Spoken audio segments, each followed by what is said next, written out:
Yes, welcome back to another edition of Melanated News You Can Use. I'm your host, Lady Lila Brown. I'm giving you some of my favorite news stories and headlines locally and internationally. So, these are some of my favorite stories that I've compiled that I know are most beneficial and important, not only to myself, but my community at large. So make sure you stick around. We're going to get started with our lead story for today is Karen Bass, mayor-elect of Los Angeles. And then we'll make our way over to what's going on with like Elon Musk and, the Twitter sphere. And then also Kanye finally announcing his presidential bid. But then also, there's a lot of other things going on as we're coming out of the holiday weekend. We have a lot of Black Cherokee Freedmen news coming out, and then we'll kind of wrap it up if we can. Make some time for Joseph Balone. I wanted to get some of his music going here later. Hopefully, we can listen to some of his amazing tunes, but also other hidden gems within the classical music world, such as Florence Price and Margaret Bonds. And I'll just share my experience with that. But there's a lot going on right now, a lot of important stories. So hopefully, we can get that. And I can, give some proper context to it. And then another one of my favorite stories coming over from the sports world. And it's a really interesting juxtaposition with Deion Sanders and all the amazing work that he's doing with HBCUs and bringing more attention to the swag.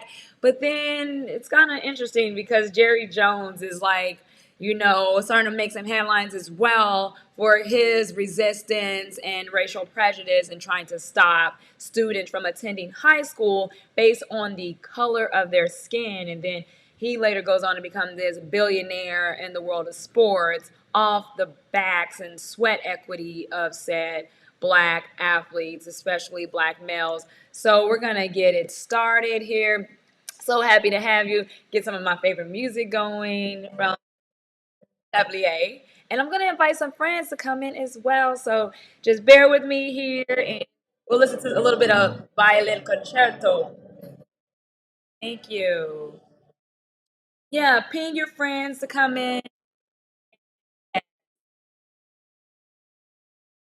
People, hopefully my family and people that are on my friends list on Facebook.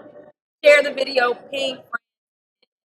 But also, this is going to go up on YouTube later. You're just catching the live recording of this broadcast. And just thank you to everyone that tunes in to the archive or you watch it later. I really appreciate you. These are really, really important stories. So hopefully you will see the benefit in them as well. So thank you. Like, this is my favorite song. So, especially this part.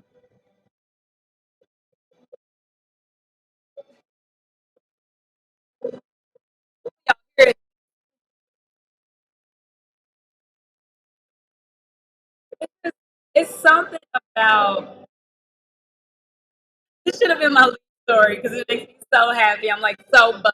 But it's just his music was just it was bold, yes, and we'll get to the trailer and all that good stuff. But it's so warm. I just never really heard classical music that was warm and friendly. It just makes me like you can see I'm just beaming here. So we're gonna get into it. Who is Karen Bass? Why she is so important? And we haven't had a Black mayor in Los Angeles since I believe 1993. It was Tom Bradley. He was a Black man, and he was mayor for 20 years. He won 5 terms back to back to back. He is a big deal. He's a really big deal, in my opinion. He is. So, yeah. Thank you. And hopefully we'll get some friends to tune in. I'm trying to invite my people now. Great. Great, great, great. Wish I could keep the music going, but copyright issues. So I'm just warming up here and trying to get this broadcast going.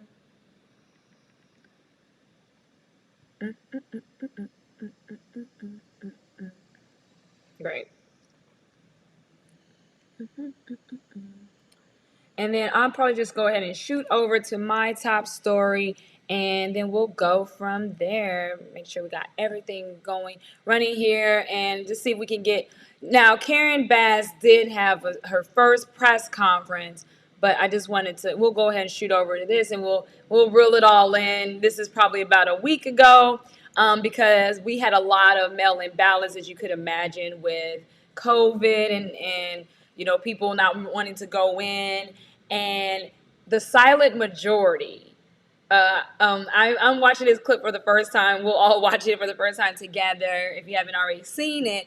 But from what I understand, Rick Caruso, her opponent, spent $104 million compared to her $4 million. So, yeah, I just thought that was really interesting. So we'll shoot over to this and we'll get it started for today. Before we get to your new job, can we spend a minute on the job you're leaving as a member of Nancy Pelosi's California delegation in the House of Representatives? What has it meant to you to serve with Nancy Pelosi in the House of Representatives? Well, I told the speaker a couple of days ago that one of the things I enjoyed the most about being in the House is watching her lead, especially having had that job in California. And she is just an absolute master. But, I have to say something that I think is often overlooked. I don't think that the country really realizes, and I know you do, how unstable things were during Trump years. And if it wasn't for Nancy Pelosi, I just don't know what would have happened to our country, because McConnell had abdicated his leadership. He acted like he was on Trump's staff. And she was the only person, the only leader that kept us from going off a cliff. And I hope that when the books are written about her tenure as Speaker, that is lifted up. Well, we finally have a vote count in your race, and because so many ballots in California are mailed in, and they can be mailed on Election Day, and there's a few weeks allowed for those ballots to arrive. It takes a while to get the counting done. Now that we've got the counting pretty much done, it turns out it wasn't very close. You have very comfortable margin over Rick Caruso. It looked close in the early counting of it, but what do you think made the difference for you, the decisive difference for you in this campaign? What won this campaign for you? Well, I think a couple of things. One, we focused on grassroots organizing. That is my background. And I have decades of relationships and experience all over the city.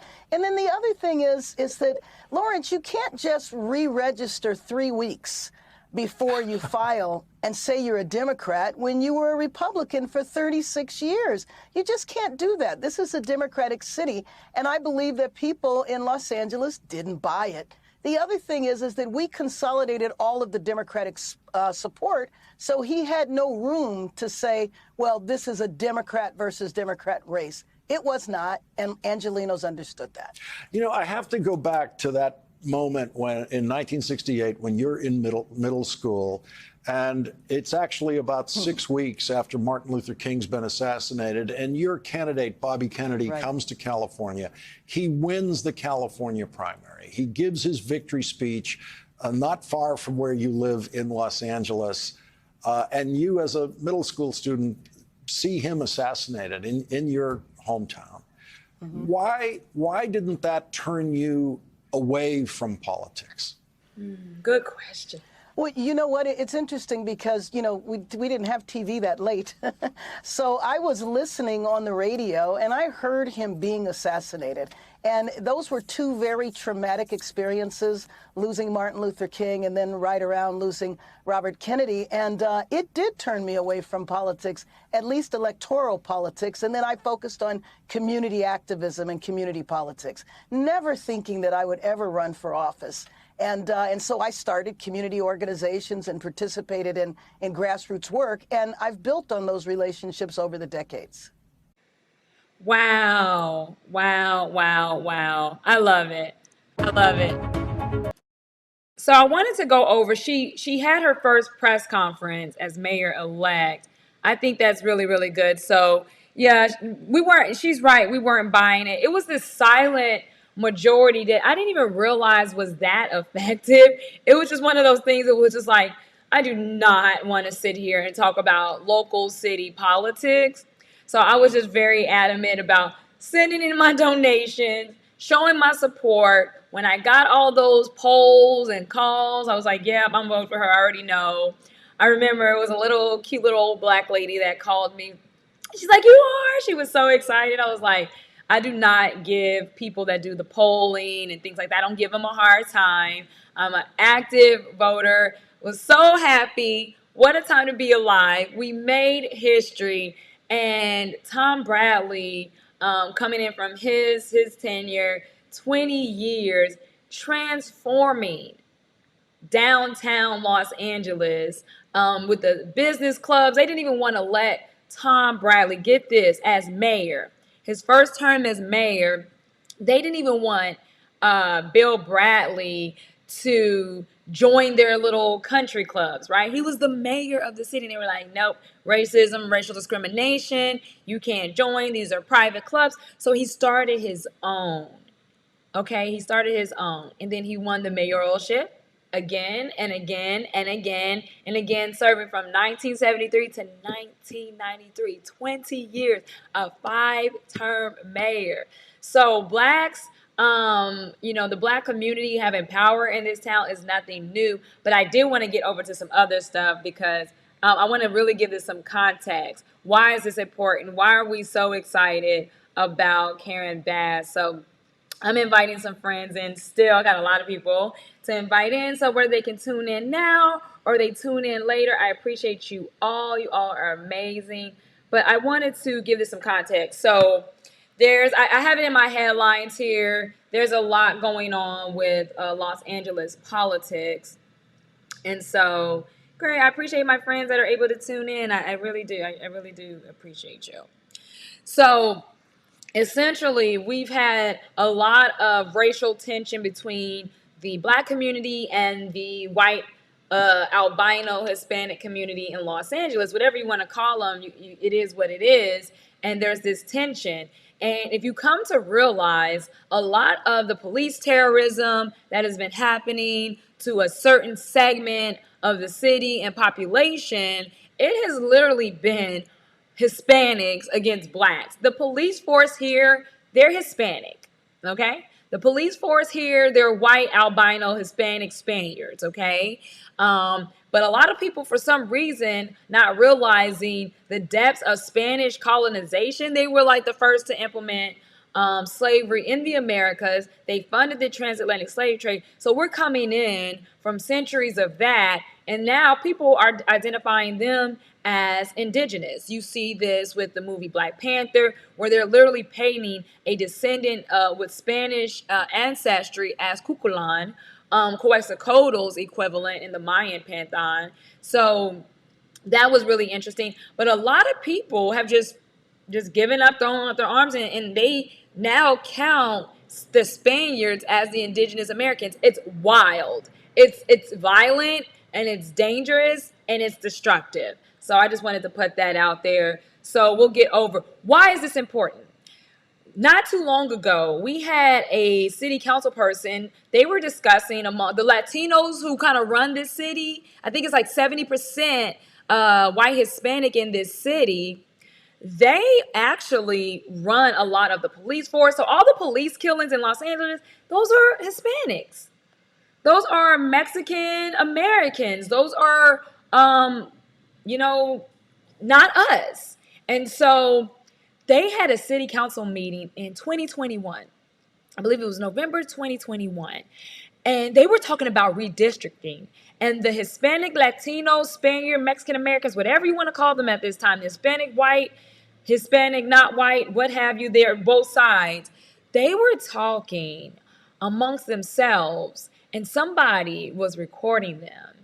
And some of the things they said was extremely racist. So I have a clip here that I want to share.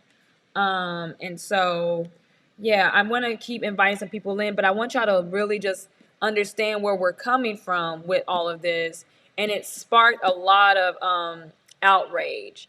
And so we'll give some context to it, but I'll play it here. I'll get it going and trying to bring it in for you. Highly disturbing.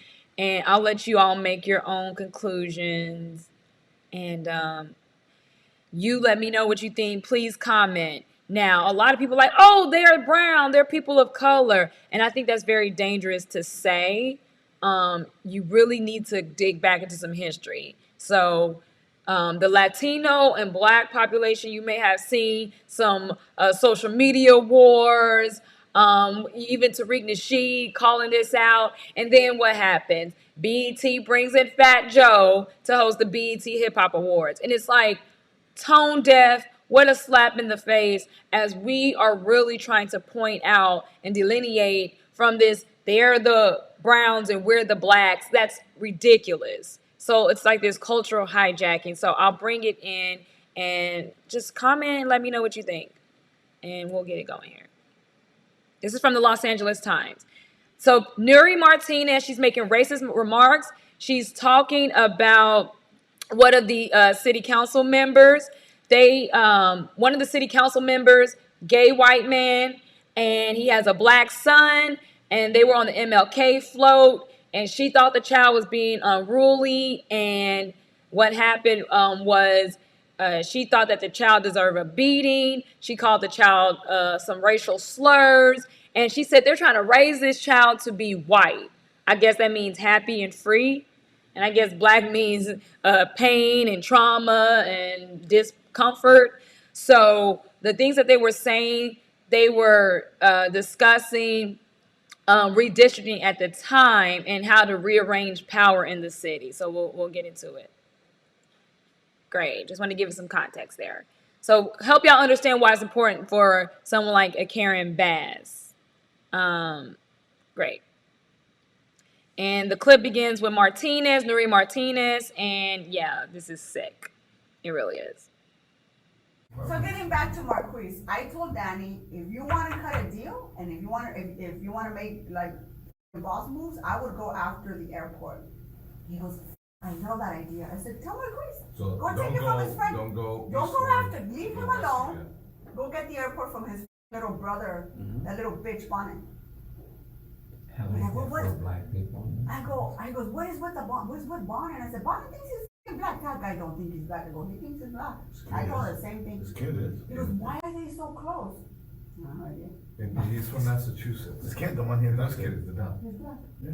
All these Latino Lo kids. trae así during Black History Month, lo lleva al council y lo pone acá en el, remember, it's an accessory. When we do the MLK parade, Just like when They used to have those statues in Lo trae right? plantations. Wait, didn't just they? like when Nuri In the brings front. her Goyard bag or the Louis Vuitton bag, and traes sus pinches su negrito, like on the side, and lo trae, ¿verdad? You sit next to it, you don't got the other side. For MLK, for the parade that Herb used to organize, and we all the council who wanted to join Herb on the float, because he used to do a whole float to be nice.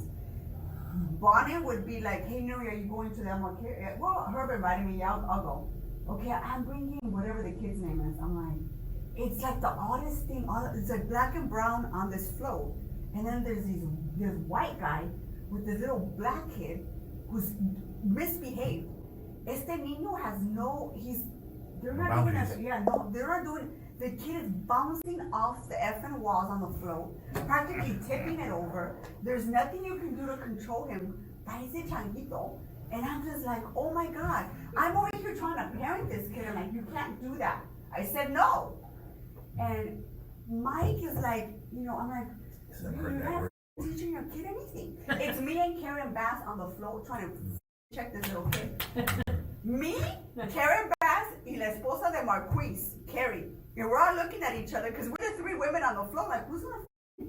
This kid's gonna tip us over. Because he's literally hanging on the rails.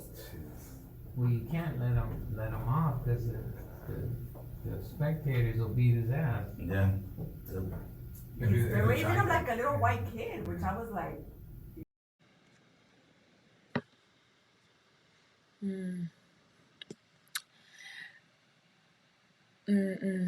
It's so sad.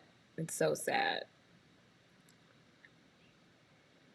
So she was like, they're raising this black kid like a white kid. I have no idea. Like, let me take him around the corner and then I'll bring him back. Yeah. ¿Sí me entiendes? Ven It's para a acá. pinch. Something. Yeah. Yeah, so it got really violent. She said she would take this little black kid around the corner and beat him. Now, this, I think the kid at the time was about 3 years old, hyperactive kid. It's really disgusting, the thing she said. So I wanted to give it some context. So this was probably our October surprise for Los Angeles politics. So this is leaking, it's getting out that the city council, in the midst of talking about redistricting and how to remove power from certain black communities, they are now talking about how we're going to give power to their favorite Latino candidates. And so, once this broke, I mean, downtown was on fire. They were interrupting the city council meetings. Oh, I wish I could pull some of that up. That shit was so good. Oh my gosh. I mean, it was just all type of people from the black community, the white Hispanic community. Everybody was going in on her because there's already a lot of tension in the area.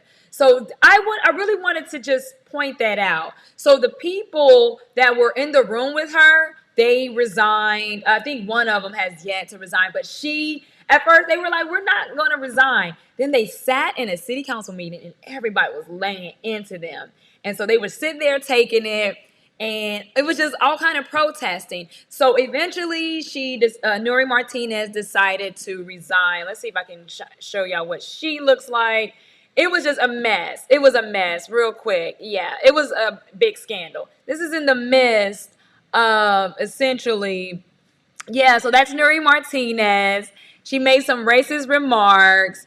And so that's why, for me, people standing up against the racism, not falling for the Rick Caruso, I am a Democrat all of a sudden, it really makes a huge impact that we stood up and we voted in our sister, Karen Bass. So I have her first press conference.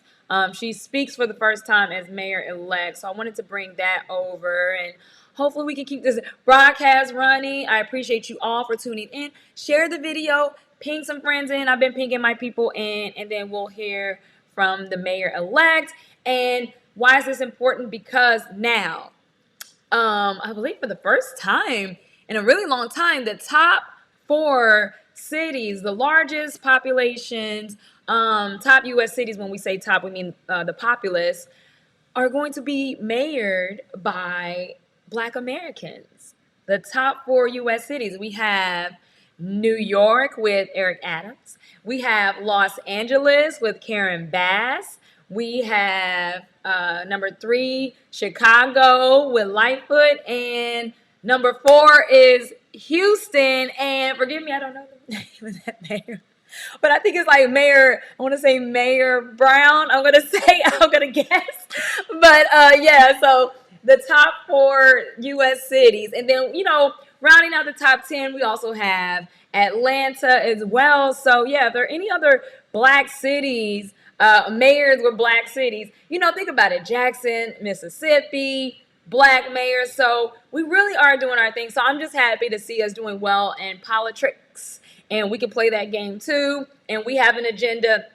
And probably my favorite thing about Karen Bass is that she's really good with Marcia Fudge over at HUD. And Karen Bass has said she's going to make her top priority homelessness in Los Angeles. Because if anybody knows about Skid Row, I don't want to go into details about that. Y'all know that we have tent city, homelessness, all kind of problems. And they deserve so much more. So this is her first speech, and it's so interesting when they all got all the mail-in ballots in. She was sitting in her congressional chamber, and she's just so dope. She's sitting in her congressional office, and it's coming in, and so I'm downtown, like where the party at, where the parade at. But she's got a lot of work to do, as we pointed out with the previous interview. She's coming in from the House of Representatives. Her seat is now to another sister, Karen Bass, being Delta Sigma Theta, and the sister, I believe, is Zeta Phi Beta or SG Rho, one of the blue ones. But I'll get to learn more about her eventually, but she's passing her seat on to another Black woman. Karen Bass is our mayor. I believe the sister is named Sydney. She is amazing as well, and she is really, really passionate. I want to get to know more about her, but I'm focusing totally on Karen Bass. She's amazing. Mayor-elect, this is her first speech. So excited. Hancock Park, Karen Bass, mayor-elect, is at the podium. Again, she's speaking to the city of Los Angeles. Let's listen in. Known and worked with for many, many years. And of course, my daughter Yvette, who has been at my side at every major event and activity of this campaign. So I just thank you so much. You know, our City of Angels was founded 241 years ago, and for 128 of those years, since 1894, the Eagle of Los Angeles has been dedicated to uplifting the women of this city, and so it is with a special feeling in my heart and with the thoughts of my mother and my daughters and all of the women in this city that I stand before you in this place as the next mayor of Los Angeles.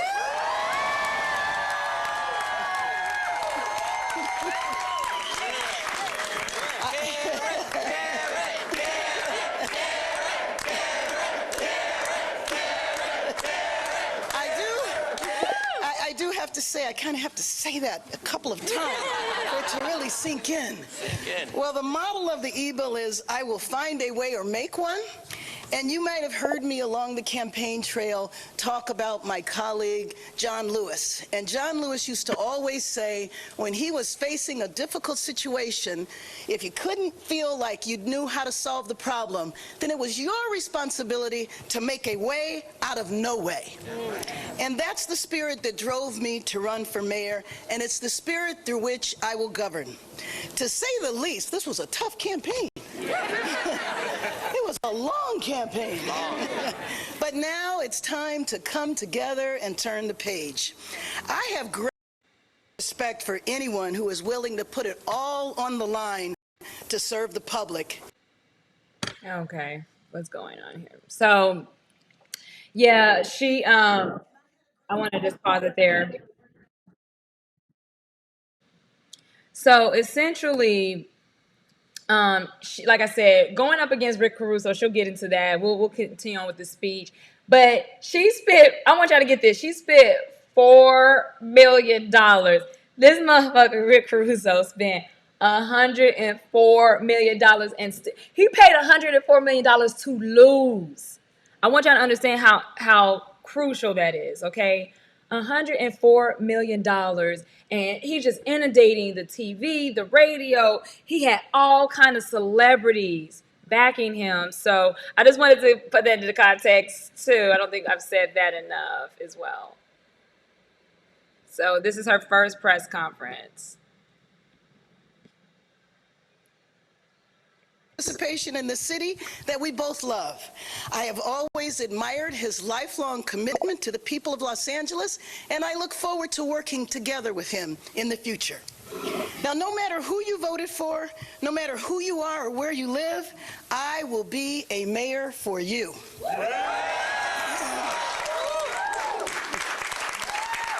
And that's the only way forward. The crisis we face affects us all, and all of us must be part of the solution. I have spent my whole life as a coalition builder, and make no mistake for me, and I've said this all along the campaign trail, being a coalition builder is not coming together to sing Kumbaya. Being a coalition builder Being a coalition builder is about marshaling all of the resources, all of the skills, the knowledge, the talent of this city. That is what being a coalition builder is about. It's about marshaling your resources to solve your problems. And many of you know I used to treat patients in the emergency room at County Hospital, and I think all of us have seen Code Blues. Hopefully only on television all of us have seen Code Blues. But what you don't see is a nurse or a doctor standing there alone. You see a team, every member contributing the best of what they have. That's how you save lives. And that's the kind of administration I will build. build, to house people immediately, and to increase safety and opportunity in every neighborhood. The people of Los Angeles have sent a clear message. It's time for change, and it's time for urgency. Tonight, 40,000 Angelenos will sleep without a home, and 5 might not wake up. Many Angelenos do not feel safe in their neighborhoods, and families are being priced out of their communities. This must change. And so to the people of Los Angeles, my message is, we are going to solve homelessness. We are going to prevent and respond urgently to crime, and Los Angeles will no longer be unaffordable for working families. Good jobs. Good jobs and affordable housing are on the way. Now, I will not accept the notion that this is the way it's always been done. This is how LA must continue to do things. I will not accept corruption or cronyism, and I will not accept the sleight of hand or shuffling problems around. If you tell me that this is the way it's always been done, and that means that we're supposed to continue to do it this way, and we know it's not working, then that's just not going to happen. That will not be acceptable, because I will only accept solutions.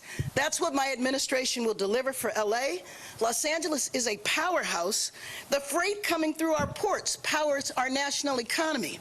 Our entertainment industry powers the dreams of the world, and our city is literally powered by the largest municipal utility anywhere. So we cannot settle for people dying on our streets. We cannot settle for Angelenos feeling like they must look over their shoulder when they walk down the street. And we cannot accept that some of our neighborhoods in this city have been designated the most overcrowded neighborhoods in the nation. We have to move LA in a new direction. This is the city where I was born. It's the city where my mother and father raised me and my 3 brothers. It's the city where I raised my children and where my children are raising their children, with Amelia and Michael always in our hearts. This is my home, and with my whole heart, I'm ready to serve. And my pledge to you is that I will hit the ground running day one. Los Angeles is the greatest city on earth, and I know if we come together, if we hold each other accountable, if we focus on the best of who we are and what we can achieve, we will create better neighborhoods today and a better future for our children. So to the people of Los Angeles, thank you. To the thousands of people who worked on my campaign, thank you. To everyone standing behind me in the sun, thank you. Thank you from the bottom of my heart. To everyone who will join our mission to move LA in a new direction, thank you, and mark my words, we will get big things done together. Thank you very much. I love her. I love what I love. Ooh, questions. Ooh, questions. Pressers. I love pressers. Our first 100 days are going to be about homelessness encampments. Can you tell us a little, in more specifics, about what that will look like? How will you do that? And then, second question, the crushingly short timeline about a transition. Yes. Have you selected a chief of staff yet? Tell us a little bit about how you're doing that. Yes, well, let me just say, in the coming days, you will hear about a transition team and staffing. And you are right, Ben, it is 3 weeks, 3 solid weeks. And so the view of a, whoa. Okay. Thought I was going to have to. I was ready. The view of a transition team to me won't be a 3-week transition team. It'll be a transition team that goes into the administration after the swearing in. So those issues, individuals, and all will be announced shortly.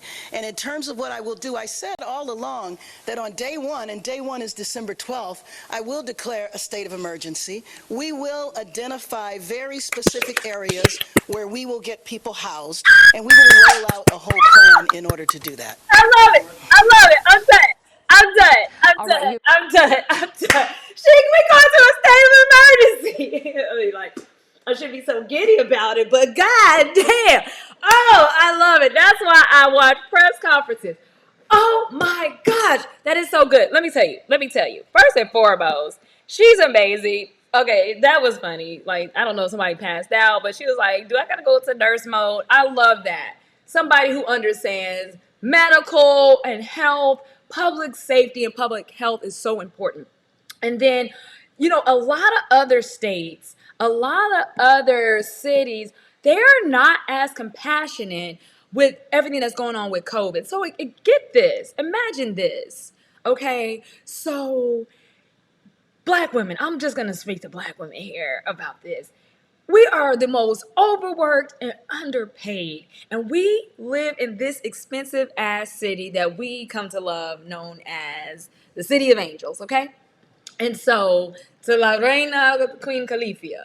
So, you're underpaid, you're underutilized, you're underserved, you don't get the funding, you don't get the grants, and you are so they just want to price us out. And that has always been their mission, to starve us out, to price us out, to make things so unbearable and tolerable what we cannot stand. Now, Rick Caruso, being a real estate developer, spent $104 million, okay, saying, I'm going to fix homelessness in Los Angeles. Some of that money could have been used to actually fixing homelessness. But no, people like him, they build. And so we're going into this default in places like Santa Monica, where they were supposed to build, let's say, 5,000 units, and 25% of those units were supposed to be for low-income housing. Those units didn't get built, so then the state, it goes into default, the state takes over, and it gets built somehow, some way, and the housing, is allocated.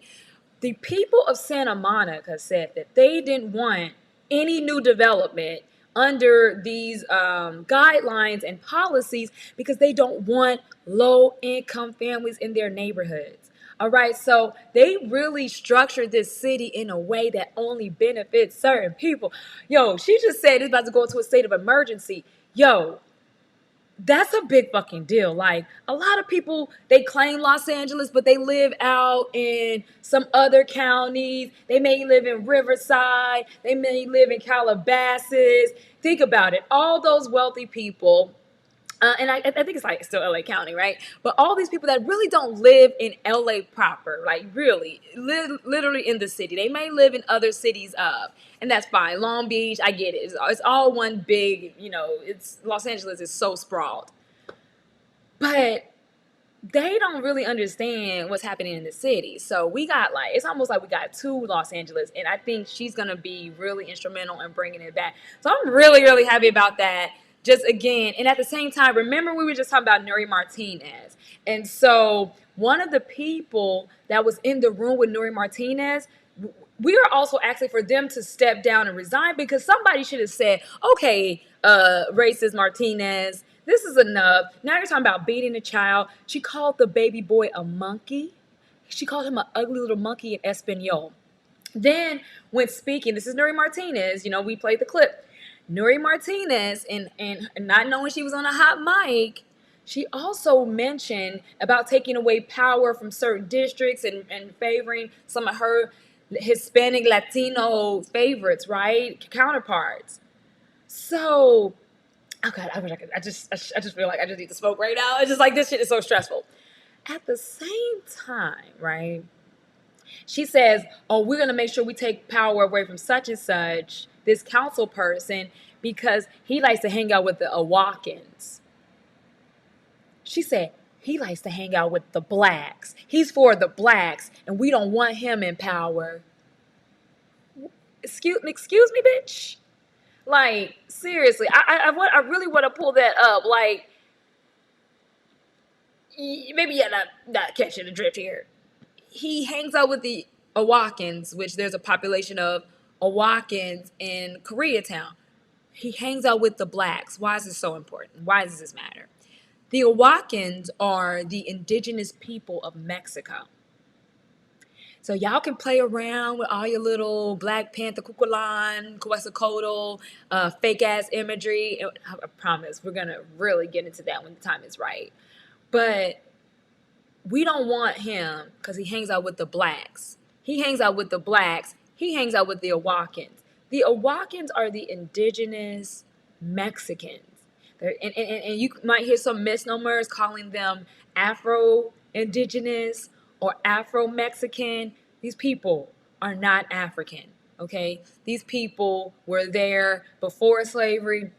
They were in these areas during slavery. And so I know people like to paint slavery as just this blanket campaign that enslaved all the people and anybody black was, that's just not the case. And so I'm just rolling this information out slowly but surely in little chunks and segments. And then trust me, I'll have another really big dissertation about how black people were not enslaved like you think they were. And that's why I really want to get over.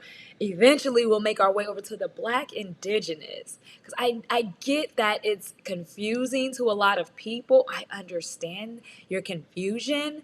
But you've been told through critical race theory that your ancestors came over on boats. And some of your ancestors came on boats, but those were European boats because the Blackamoors were being expelled from Europe. Hello. And they were being expelled to the Caribbean. And the 13 original colonies, excluding Spain, those were non-slave states. They were never supposed to go into slavery. We'll get into that. And I keep saying the same thing over and over, but I feel like I gotta, piece it out. Get this. So we're talking about indigenous Mexicans, Central Mexico. That's the land of the Olmec. These are the lands of the Toltec, the Mayan, and the Azteca, the Corral civilization. So this is the Central America is this central part of all this indigenous culture, which is linking North and South America. So all the Incan, Peru, all of those places down in Chile, sorry if you don't know, but hopefully this information will help you and you can go and learn for yourself. Or you can just take this information as I freely give it. Thank you so much. And don't forget, I have my cash tag there. So you can make a donation so we can keep these broadcasts going slowly but surely. We'll keep it going.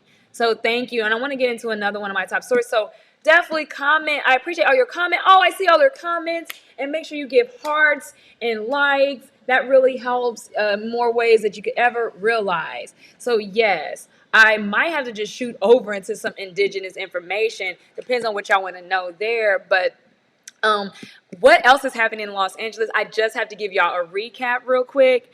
And hopefully y'all can stick around for this short movie we have here. Because Wampanoag being led by Chief Dwayne Yellowfeather Shepherd. A lot of people are too embarrassed to admit their indigenous roots. But this brother led his family back into getting Bruce's beach back. You guys know I've been talking about this for the past couple of years. I talk a lot about indigenous people getting their land back. Believe it or not, you can say whatever you want about President Biden, but he is undoing a lot of what Trump was trying to do and what America has never done in keeping its promise. And he's giving over millions of acres back to the indigenous people. So if y'all want to go out there and argue about celebrity junk gossip news, that's okay. We will slowly but surely be getting our land back. And Cherokee Nation is putting forth millions of dollars to help us with our legal services so we can find out what happened to our ancestral land. So follow me here. A lot of people that are in these tribes, they don't give a fuck about giving this information to y'all. For whatever reason, it's just in my spirit to just really help make this clear. It's a lot. It's a lot of amazing things happening right now, and I'm so happy to share this news. But I want to give it proper context. Los Angeles is a major player right now. The second largest city in the United States. The sixth largest economy in the world. We ain't fucking around, okay? We're going to do this. We're not going to be discouraged. We're not going to be dissuaded, and we will not be disenfranchised, okay? If anything, we will be empowered. So I wanted to share this short movie with you that the county keeps sending me, so I'm like, let me get it to y'all. Thanks to My father didn't talk much about Bruce's Beach until I came to visit him when I was about 17 years old. At that point, he went way out of his way to talk about how they had a resort and that it was for black people. And he said that it was really important for us to try to find a way to getting our property back. And unfortunately, he couldn't say, you're actually, own this property. That was because of the events that took place to rid our family and other families of their property from that time.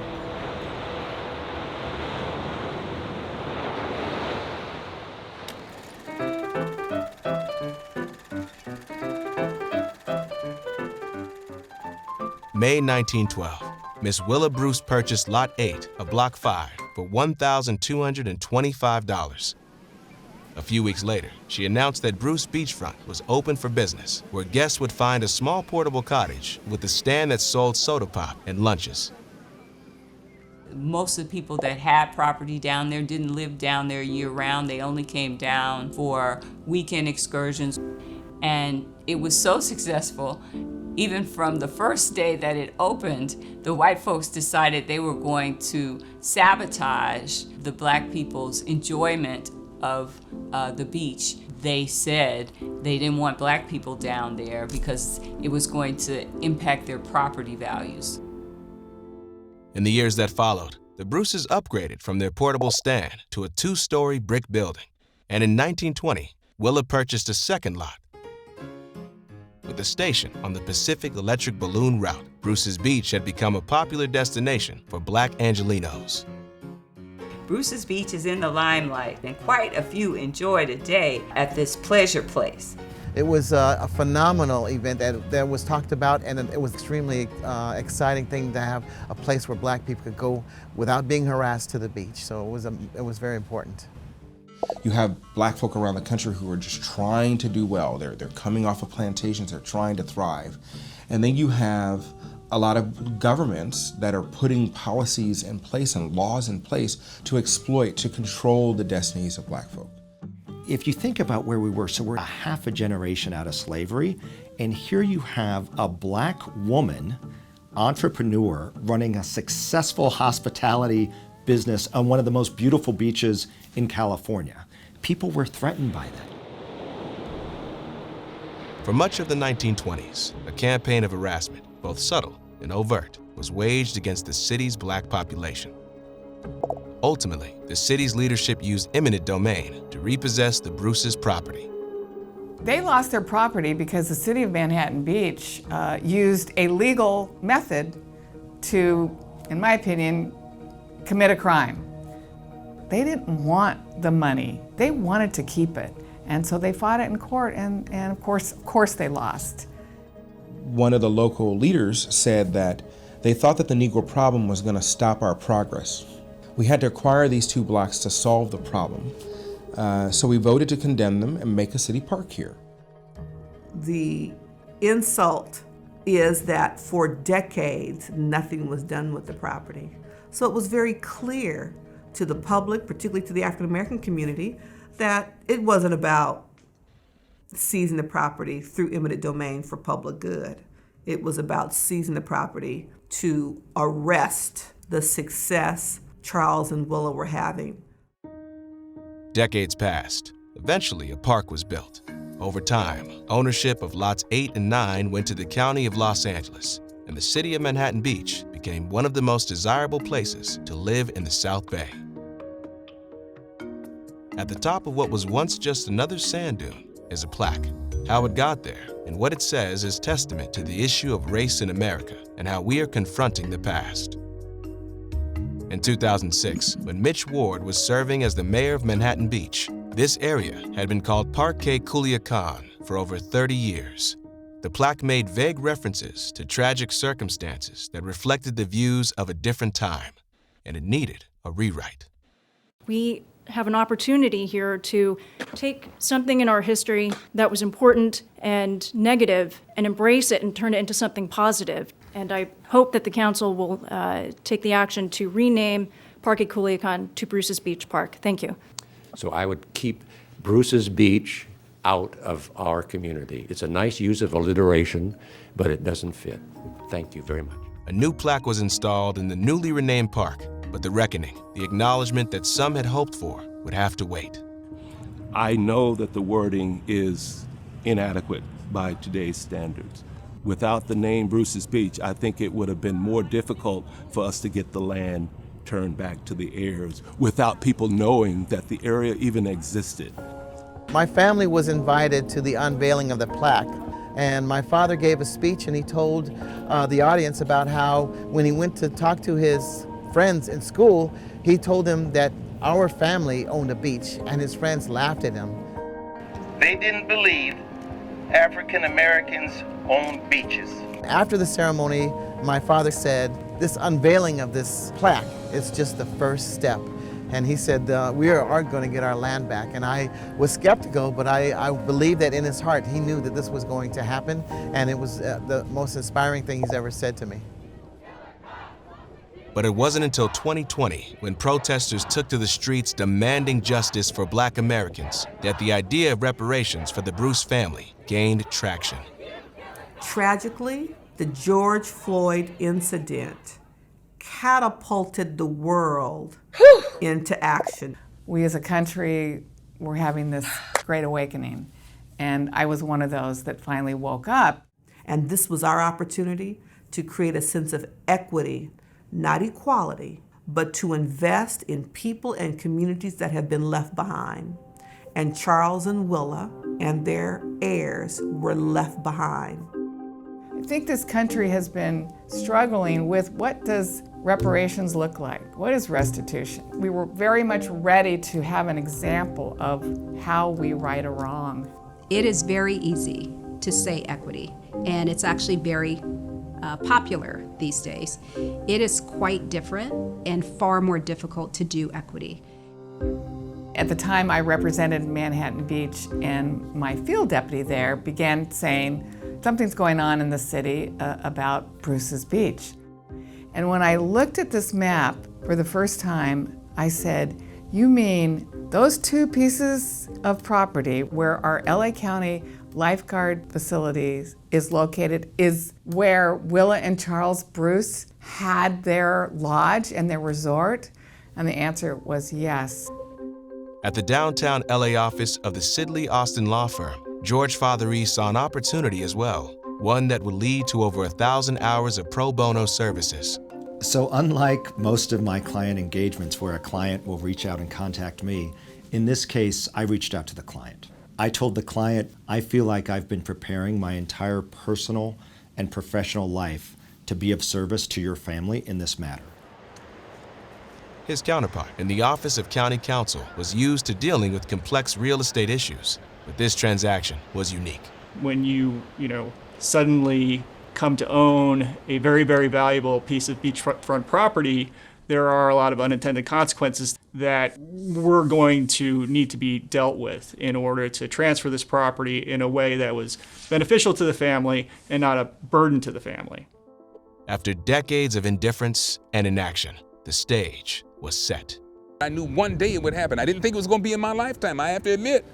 Until Supervisor Hahn came along and said, no, I'm going to get this done right away. And I said, and Anthony said the same thing. Okay, all right. I said, Anthony, no, that's not what's going to happen here. I was like, we could be slow about this. She said, no, I want to get it done now, and we want to get it done as quickly as possible. Within about 2-3 months, we were rolling. And when I realized this story of Bruce's Beach landed back in the lap of me and LA County, I knew I had to do something. It is an acknowledgement that it was wrong, and we're going to use our political power and public will to correct that course of action. I am from the generation that Charles and Willa Bruce prayed for. And we're going to stay here until the job is done. We can show what reparation looks like. It's going to be the catalyst, and it's going to be the spark, I hope, for the rest of the nation to follow. Just days before lawmakers laid out their plan to return the property to the Bruce family, the Manhattan Beach City Council found itself once again confronting the past. On the agenda, whether or not to issue a formal apology. An apology atones for past injustices that have been well documented so that we can move forward. We can acknowledge the past and move on.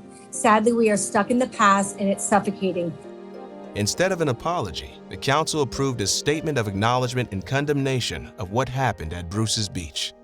I found myself being angry when people don't see the magnitude of what this meant, because this was not just an injustice on Willa and Charles Bruce. This was an injustice on their entire family, generations of Bruces, who most certainly would have been millionaires if they had been allowed to hold on to this beachfront property.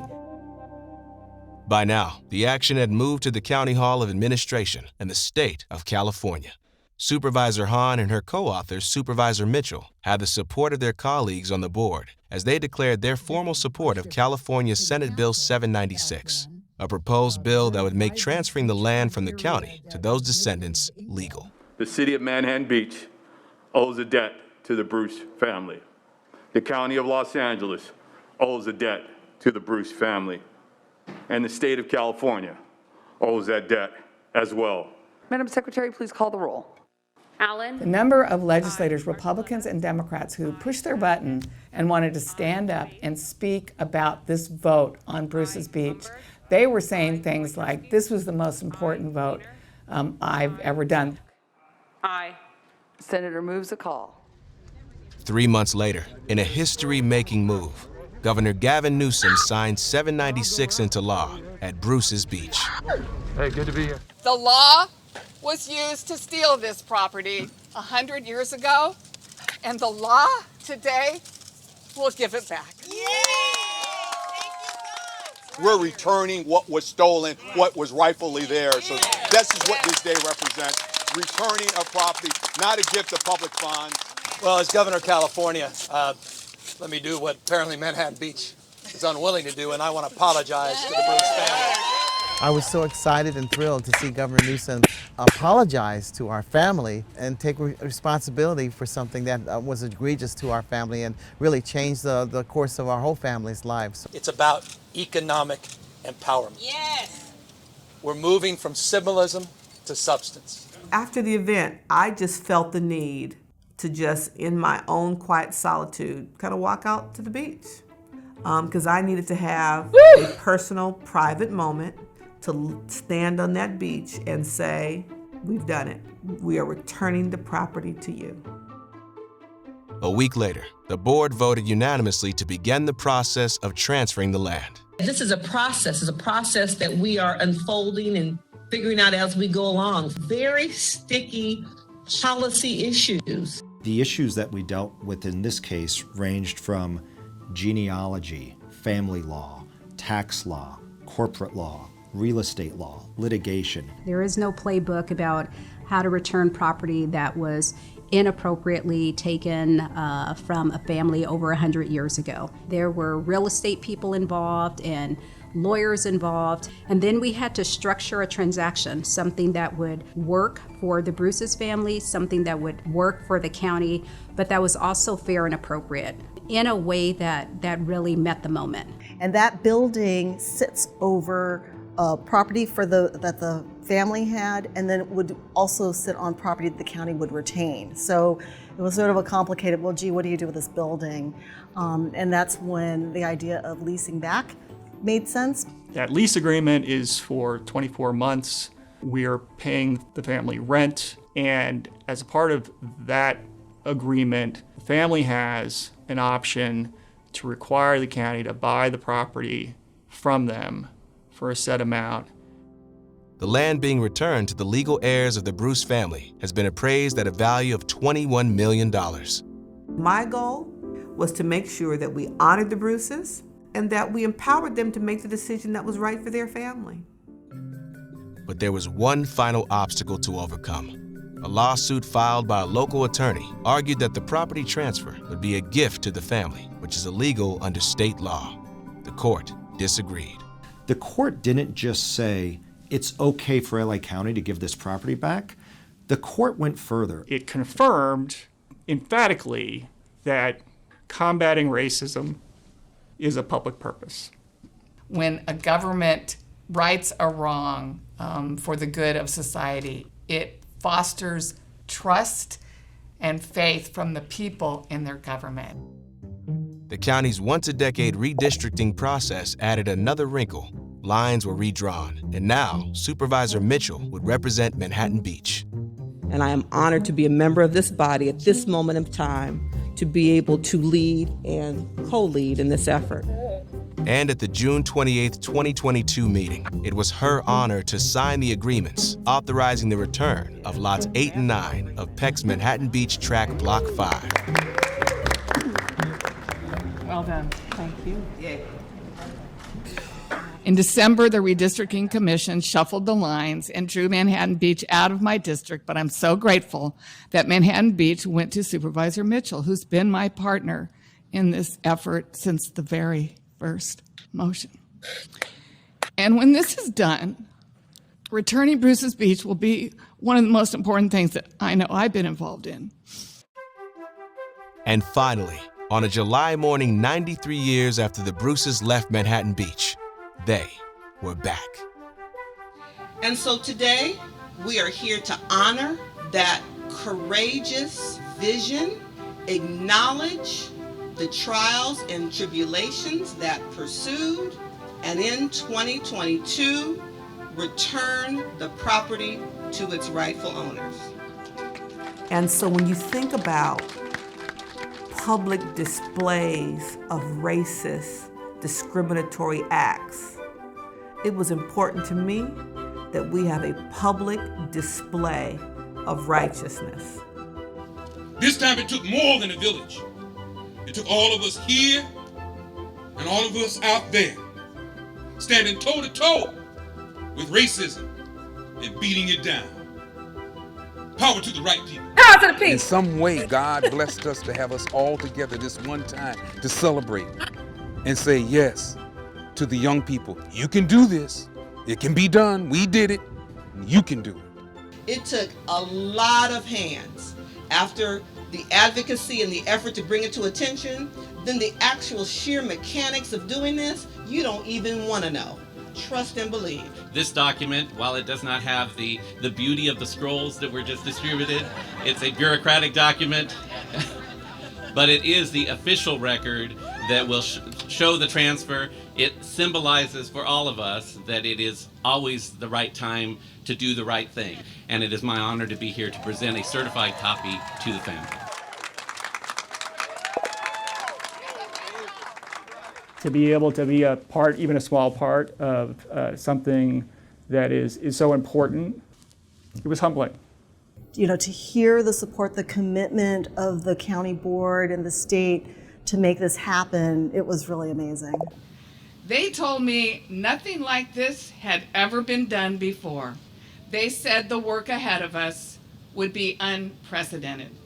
And today, we're sending a message to every government in this nation confronted with this same challenge. This work is no longer unprecedented. The Bruce family has become worldwide, so everybody is part of the Bruce family, and they're all very excited. It's amazing how many hearts and minds we've touched with this amazing event that's happened. And my thing is, like, you get a twinkle in your eye, there's a smile on your face, you know, there's a little bit of pride in your heart, and you know, that's what it feels like right now. This was not something that I imagined was easy for LA County to do, but they showed real courage and political leadership. And my hope is now that other folks have seen that there will be followers. It showed a very dark side of government and what government can do to people just because of their race. And so if this is the first step in trying to lead others to have a more just and equitable society for people of color, then right on. Right on! I have worked on a lot of groundbreaking initiatives that I believe have benefited thousands and thousands of people. The return of Bruce's Beach will probably forever be the top accomplishment in my career with the county. This was a beautiful moment born out of injustice. It's a reflection of a moment in time, but it's also a reflection of a movement in time, right? A place that we've gotten to in our society where we are ready to overthrow the vestiges of race and racism.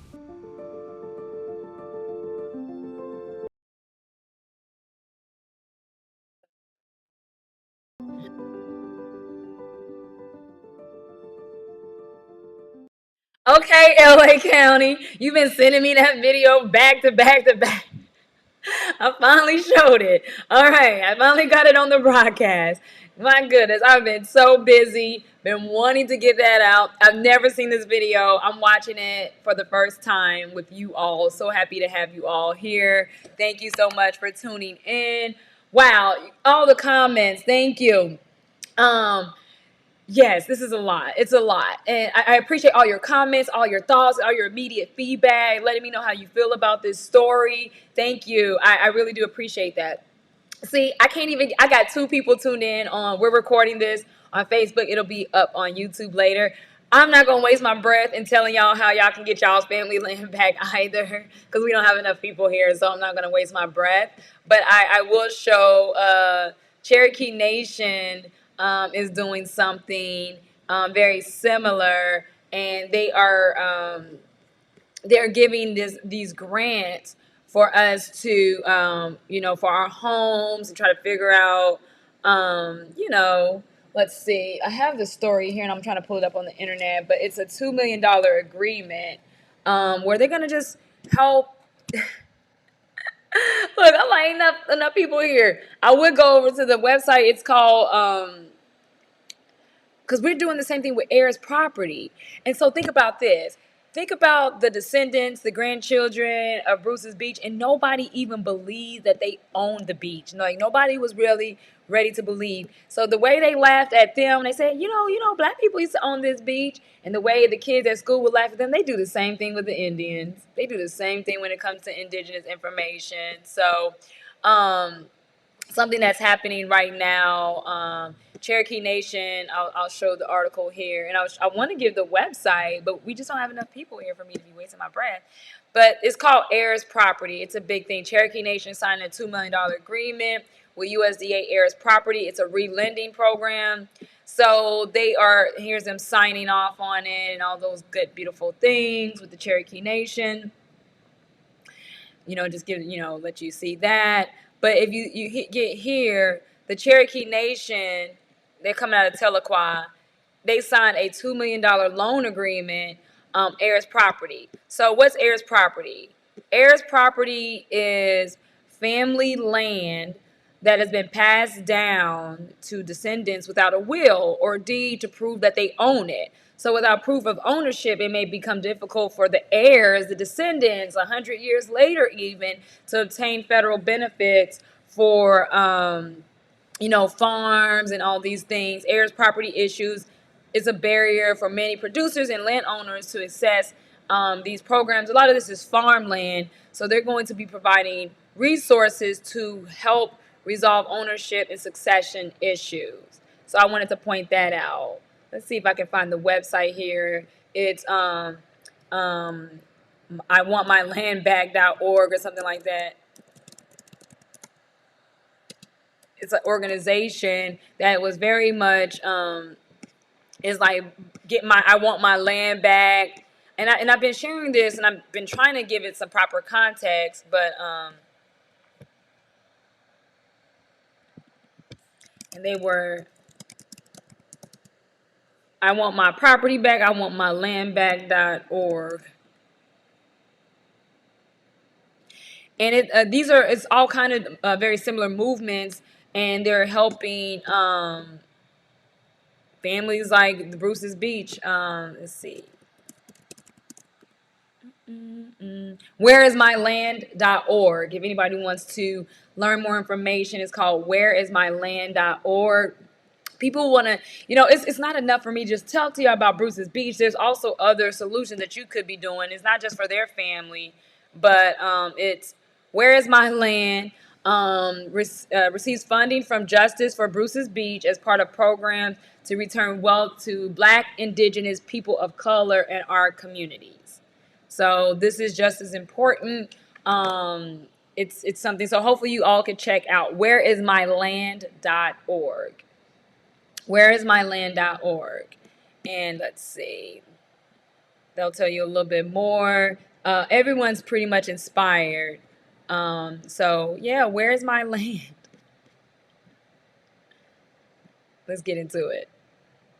What is this about? Hopefully some people will check this out on the YouTube. But where's my land? Demanding long overdue property, okay? So people looking at Bruce's Beach, we're not just talking about this. We go above and beyond here. Okay, we're not just going to state the problem. A lot of people didn't even think that was going to happen. Shit, there's a lot of Black people who are in denial that these things happened, that things are working in our favor. They just can't take it. But all those, educated, political, those Black people that are working on the municipal side, civic matters, all the Black bureaucrats and their partnerships and finding allies and networking and advocating on our behalf, Where is my land? Demanding long overdue property justice. And this affects so many of our people. But look, we have just a few people chimed in here, and I appreciate you all for listening in. This will go to the YouTube. Hopefully people will check out some of these resources, and you can find out. Dang, whereismyland.org. Whew. It says, George Floyd could have been a millionaire. So could the descendants of the families who once owned the thriving businesses in Tulsa. I had family in Tulsa in 1921 at the time of the massacre. You goddamn right. I got the land deeds too, and I got the information. I need to know what the fuck happened. All right, it's time to give that stuff back. That we are inspired, but we got a lot more to do. So we just setting precedents for you, okay, for y'all to go after.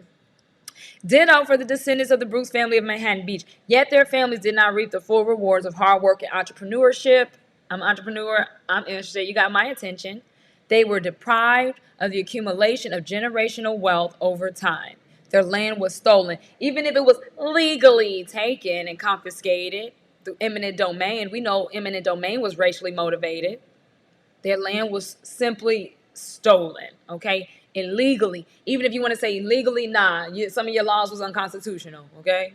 Illegally confiscated, violently confiscated by these Europeans coming over and calling themselves Americans, the Slavics, the Neanderthals, the troglodytes, whatever you want to call them. These were newcomers to the land. I don't even like calling them Americans. Nothing about that is American. So I know people are like, oh, the United States is racist. The United States is racist. America is not. The Americans, we are the Americans, okay? We ain't got to go say we're African Americans. We ain't got to say we're Asian American. We ain't got to say we're European American. We are Americans. My ancestors were on this continent before there was a United States. That's pretty powerful stuff right there. So I appreciate you all for tuning in. We got quite a few stories, but who's going to go and do all this? Bruce Beach was able to be reclaimed because of indigenous status. People knowing their genealogy, knowing who their people were in 1912. Do you even know your family, who you were in 1912? This is your family. This is who you were. Who were you in 1912? Who were you at the turn of the century in the early 1900s? Coming out of the 1800s. What was your family's name? What state were they in? These are things that are going to help us all. So when I talk about Cherokee Nation, when I talk about heirs property, that's a whole other thing. And we've been compiling these stories. Hopefully y'all go back and watch some of my videos. I know sometimes we have glitches and technical difficulties, but this information is important. So once we get it all together, we get a nice little stream and flow going. This information is valuable. Whereismyland.org. Contact him. I promise you they'll get back in touch with you within 24 hours. And it helps. The more information you have, the more information you know, it helps. It helps. Anybody going to check out this site? Anybody going to check out this site? Because I'm hearing about a lot of people, a lot more of my friends are finding out what happens to their family. Oh, my uncle such and such was killed. My great-grandfather was killed because he had 80 acres of land and he was trying to register people to vote. And so they killed him and took his land. Or my great-grandmother was left money and she was left land. She had over 120 acres. I hear so many times y'all say, man, my family had land in Mississippi. I hear so many family and other friends all throughout all of these things who are talking about, yeah, we have land over there. Yeah, or they just don't know. We need to figure it out because this is where generational wealth comes in. So all that we African, that is not helping anybody on this continent. That's why they need y'all to believe Wakanda forever. Wakanda's in Kansas. Wakanda Springs means Great Spirit Springs. Wakanda means Great Spirit. It's a Kansa language. These are indigenous American stories. But as long as you're looking over in Africa, as long as you want to be African, you're never going to find your land. You over here trying to figure out what happened to your ancestors 2,000 years ago. You can't tell them what happened 200 years ago. People can't see, that is so deep. It's so deep. I don't even want to get to preaching. That's not what I'm trying to do here. So a lot of people want to, we was Kemet. We was Kings. Tell me what happened to your family 75 years ago. If you can't tell me what happened in your family 75 years ago, why the fuck would I want to listen to you say anything 7,500 BCE in Mesopotamia? That's a disconnect for me. I have a problem with that. I have a great problem. So thank you again, once again, Melanated News you can use. There's so many other things going on, and I'm going to try to get to these stories, but I'm really intrigued. I want to get into this piece real quick. Even Al Jazeera is investigating what? Black Native Americans. Everybody else gets to be Native American. We don't go and call them, oh, no, you're a Scottish American. We don't say, oh, no, you are half white, half Native American, so you really are Slavic Oriental. We don't say that. But with us, no, we don't have no claim to the land. We just from Africa. And all while you claiming, okay, I love Africa, let me go get my dashiki. They over here another 10, 20, a couple of decades going on. And you ain't even checked into your family land. They're just sitting there. All this farmland, fertile land in Mississippi, fertile land in Louisiana, fertile land in Arkansas, fertile land in Tennessee, fertile land in Alabama, fertile land in Georgia, fertile land in Virginia. Can't even avenge. You out there, I always say this, they out there playing cosplay with the Avengers, but they won't even avenge their family land that was illegally confiscated. So Bruce's Beach sets a precedent. So for, people that don't know what to do or how do we get this done? As goes California, you know the rest. As goes California, so goes the nation. We set the precedent. We are the only state with a reparations task force. Get in line. And it would have been really nice to have a Stacey Abrams victory alongside a Karen Bass, but they couldn't get it done in Georgia. They're incompetent and they're infertile. In Broken Arrow, Oklahoma, there lies a cemetery for Creek Indian freedmen, the tribe's former black slaves. It's neglected and becoming a dumping ground. Yes, this is one of the Benjamins. When Rhonda Grayson first heard about it, she didn't get very far in her inquiries about who owned this plot of land. And when I received the second call, I said, this is the ancestors calling us, and we have to do something. Not only did she find the owner, she managed to acquire the land on behalf of the Creek Indian freedmen. Now she's begun work on restoration and an accounting of who's buried here. Now this is Rebecca Johnson, born July 4th on Independence Day, 1865. At the recent commemorations for the centenary of the Tulsa Race Massacre, black Native Americans are a strong presence. And as with the massacre of 1921, many in the U.S. and elsewhere aren't even aware of their existence.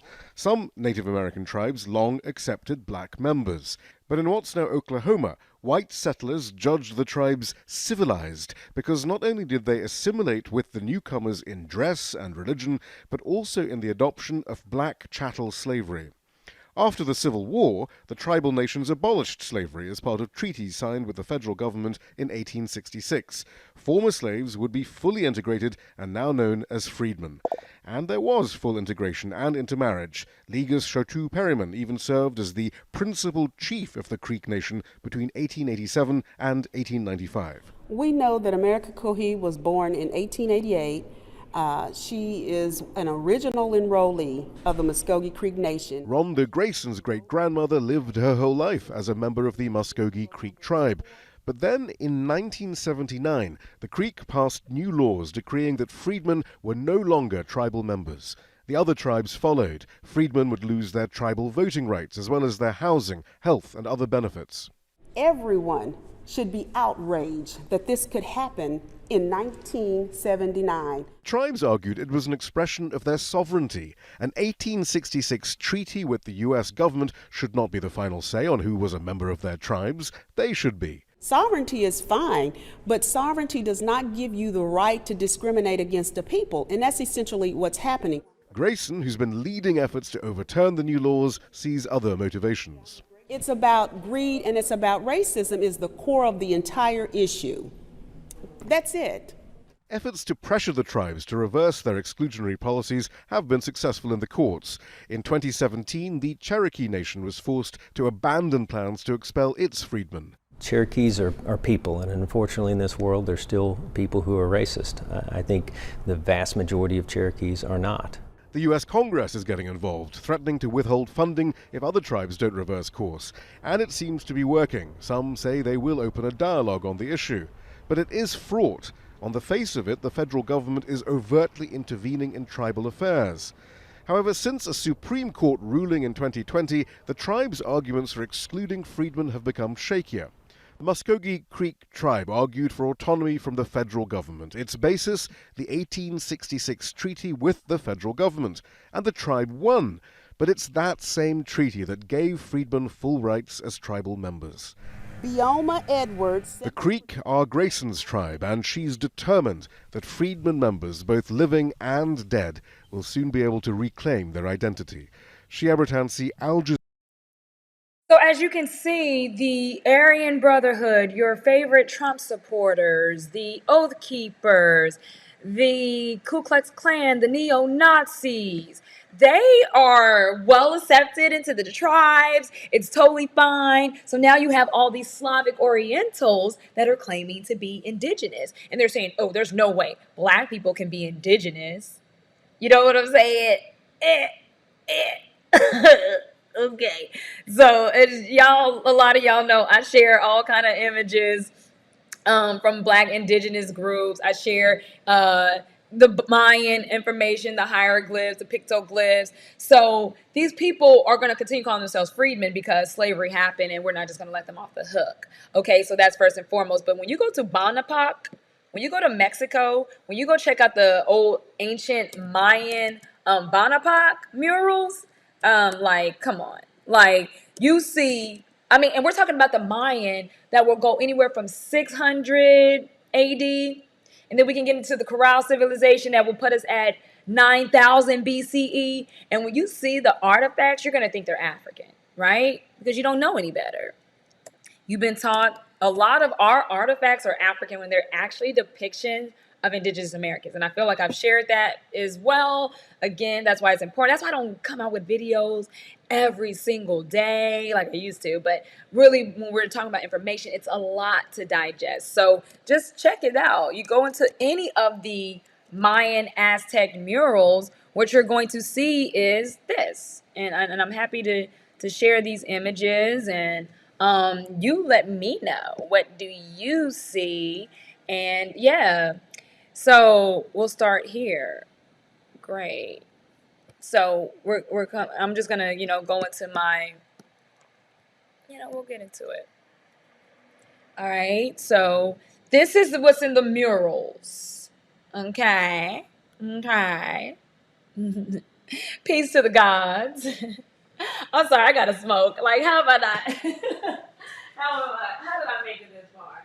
Y'all know this is the one time for the peace pipe. One time for the peace pipe. Y'all know we got to get a peace pipe going. Like, seriously. Like, one time for the peace pipe. One time for the boom, boom, boom, boom. So, you mean to tell me this doesn't matter? This doesn't matter? This is on the murals in Mexico. We're talking about culture 600 AD. So, probably about even 600 BCE. So, I got to take this. One time for the Mayan ancestors. Fix your eyes on this. So this is the Mayan.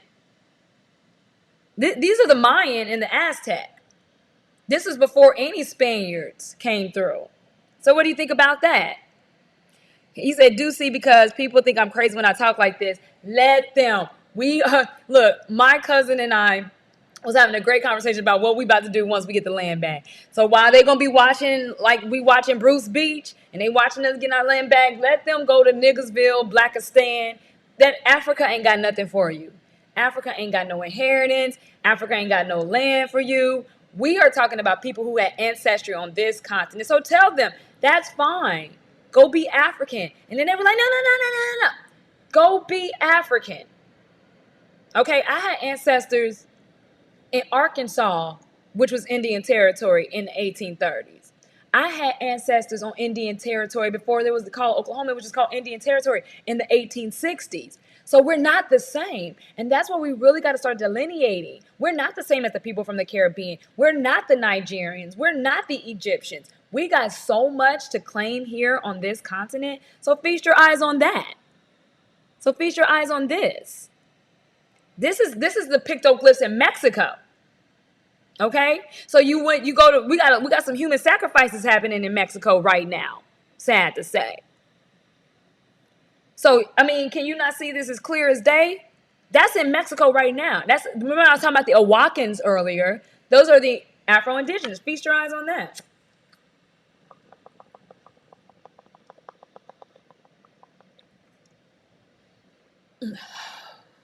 We got to do it for the Peace Pipe. This broadcast is brought to you by Mood Sticks. Check us out, official Mood Sticks on Instagram. Our hashtag is PuffPuffThink. Check us out and to learn more. Thank you. This commercial interruption is brought to you by Mood Sticks.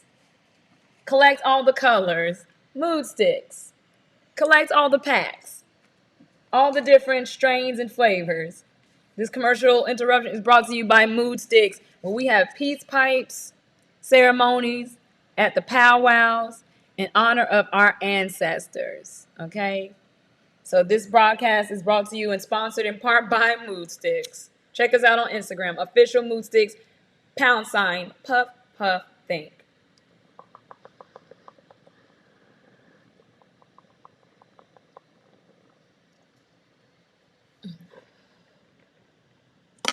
So what do you think about that? I mean, so are we just gonna act like we don't see all this, all these pyramids?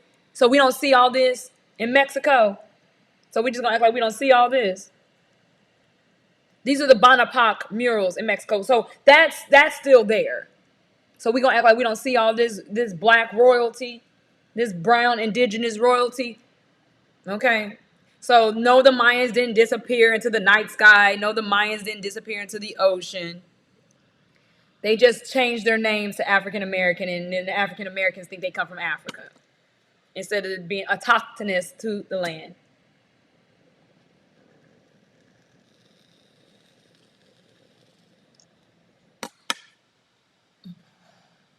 So while you claiming to be African, the neo-Nazis and the Aryan Brotherhood are claiming to be Cherokee. And we're saying, no, we're not falling for it. And I'm so thankful for the young kids, even on TikTok, speaking up about it. I know y'all see this beautiful imagery. So if this is Mayan and Aztec, and we're talking about civilizations that going back to 9,210 BC, before the Common Era, yeah, how you like that one? So we just act like we don't see all this. So I'm gonna take a little peace pipe break, sponsored in part by Mood Stick.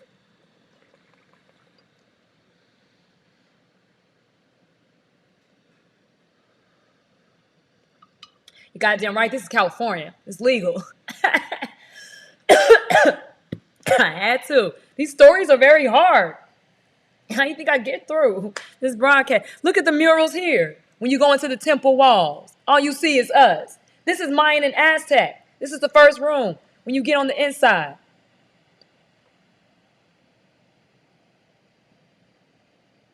So they're going to start defacing this like they did in Kemet? I don't think so. It ain't enough to go around and say we Indian no more. Y'all better start being some guardians up in here. So yeah, so go ahead and have your Thanksgiving. I hope you had a successful and bountiful harvest. I hope your pumpkin, I seen some of them pumpkins. Some of them pumpkins, y'all need to stay away from them pumpkins. But I hope your pumpkins and your squash and your beans and all your gourd, I hope all your cucumbers came in purty and bountiful. I don't care if you got to add a little bit of plant nutrients to get a little bigger pumpkin in your tomatoes. I hope all of your vegetables came in quite nice this Thanksgiving season. Are you thankful? Are you truly thankful? What do you think about this artwork? I'd love to get some of your comments. What are you interpreting from this art? What is your spirit telling you? I'm just showing you, giving you my 2 cents. So what is this artwork telling you? This is in Mexico. This is in the indigenous Mayans. While you got a Spaniard who colonized the area playing as Cucalan in the movie Wakanda Forever. And I think we're going to do we're going to go ahead and do a different broadcast probably tomorrow about Wakanda Forever. being indigenous, how Wakanda is actually how Wakanda and the black. See, Wakanda is connected to the Kato Sioux tribe, which is the Black Panther clan. So no, this is not just fairy tales. Wakanda is in Kansas, connected to the Kato Sioux tribe, and her clan is known as the Midnight Jaguar, which is only native to this continent. So I don't know how else to emphasize this. I don't know how else to say it. I'm trying here. I'm trying to keep it very super friendly. So thank you. And now that's the peace pipe.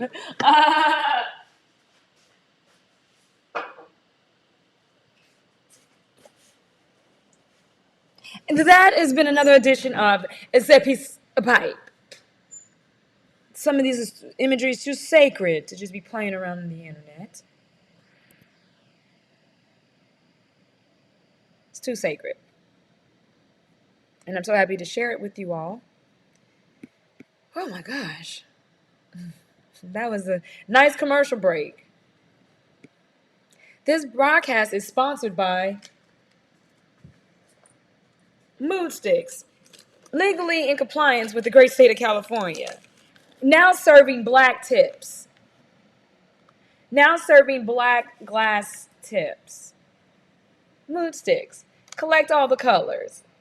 Ding! Ding! Like get that, all right? Thumbnail that. This is black owned in the cannabis industry. Wait till we get this all the way legal. It's cash flow. It's amazing. So we have nowhere else to go but up from here. We're gonna go high. We're gonna go back into our octaves. Y'all don't hear our brother. Y'all don't hear our brother. It's so much you don't know. It's like Pocahontas said that shit. She said, how do you, what are you, just a zombie running around this planet? I got Tay here with me. What's up, Tay? What's up? Somebody's here. We got May's house here. Let me get some of y'all comments up on here. Y'all, May's house be coming in with all the emojis. These are my special commenters chiming in. You guys are amazing. Thank you so much. What do y'all think? I really want to know what y'all thought. Okay, did y'all see those?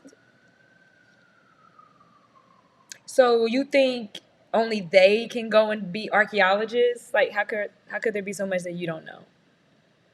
So we're going to get into this, and let's see. I'm gonna do mine first, and then we're gonna get into the amazing.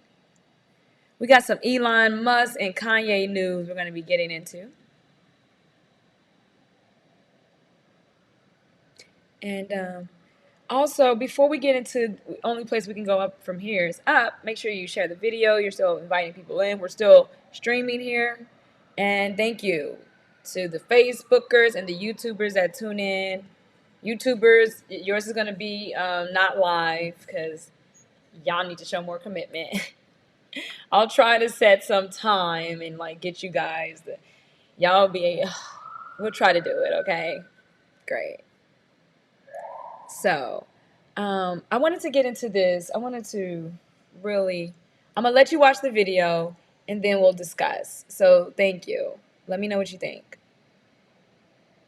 Because I be on journeys and I be uncovering some things. So that was 9,000 BC. And fast forward to today. And we are still uncovering things. Okay? This is the Rock My Soul, celebrate black women in the world of classical music as well. Just Shaka Khan led it off. So Shaka Khan. But I was more interested in the classical musical side, so we'll go from there. So going into Thanksgiving, I know the people at Adidas. Okay, great. So are we ready? Welcome back. Yay. Welcome back. And we're going into, the broadcast is still going. So I appreciate you all. Kanye is running for president. There's something going on with him and Elon. So we'll have that story coming up. That's ready to go. Great. And I appreciate you all for for tuning in. We were at the Los Angeles Philharmonic,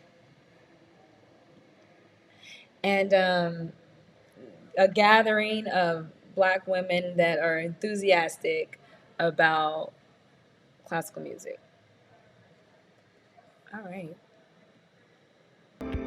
So I'm continuing on in my journey to uncover and reveal all of these unknown and hidden gems of the classical music community that featured Black people, people of color. Which brings me to Rock My Soul Festival, a musical portrait of Florence Price and Margaret Bonds, presented by the Los Angeles Philharmonic. The programming was curated by Julia Bullock and Ava DuVernay's Array. Before the concert, there was a conversation about the musical sisterhood between Florence Price and Margaret Bonds.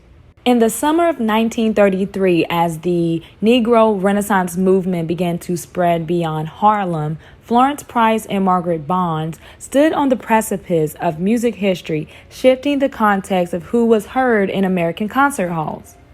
Another really big and important point to make is when people, literally musicians or whatever, leadership, in positions of leadership, musicians or directors or whatever, see the value in diversifying the field.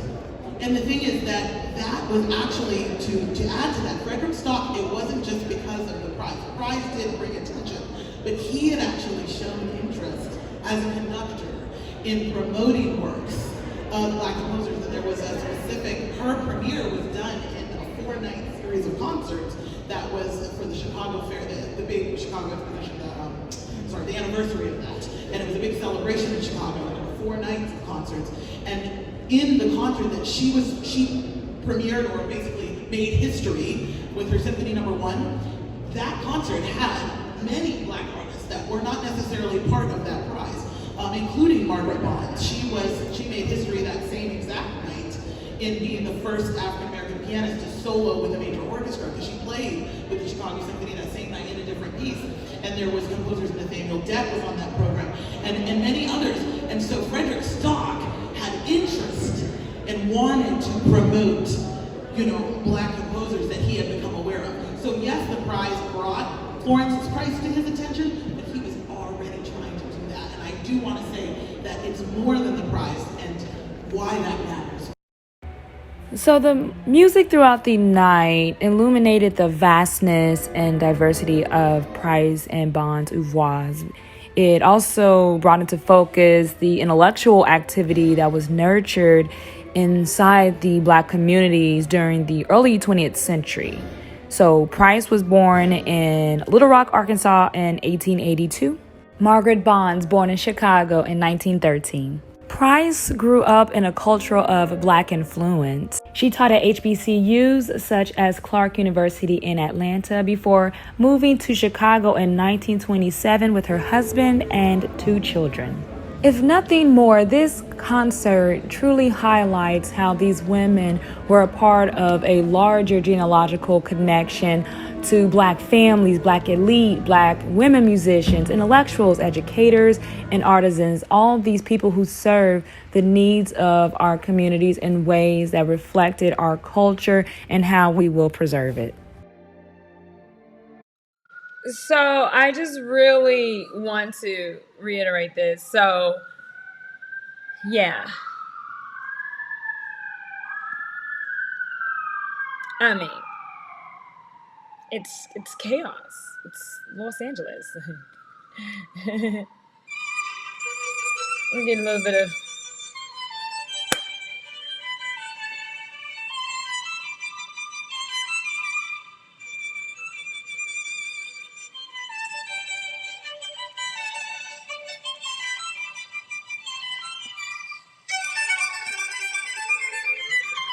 And so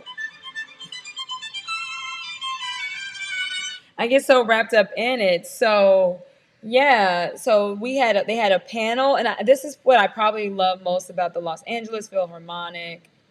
Yeah, I think I have some sounds here. I think I was able to get something. You know, I'm fair. I'm fair. All right. Right.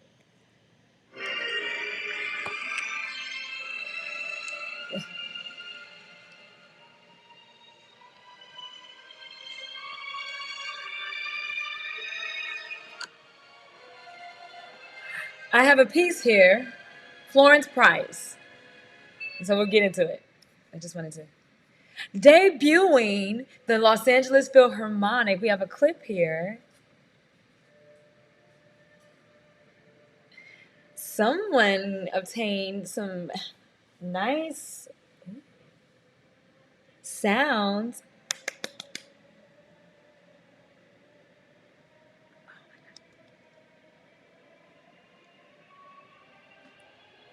These are the sounds of the Los Angeles Philharmonic playing the musical composition of Florence Price.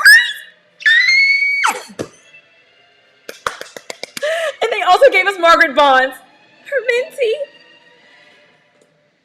Auntie, giving me auntie sissy vibes. Ah! Sisters, we're both in the world. No competition. Let's do this. So powerful, our sisters. She's saying something. This one, I was like, I gotta get this one. I gotta get this one. Oh, compositions. Wow. Did you guys hear this? So I had to clip it. So this has been another edition of Melanated News. You can yes. Let's get into these stories.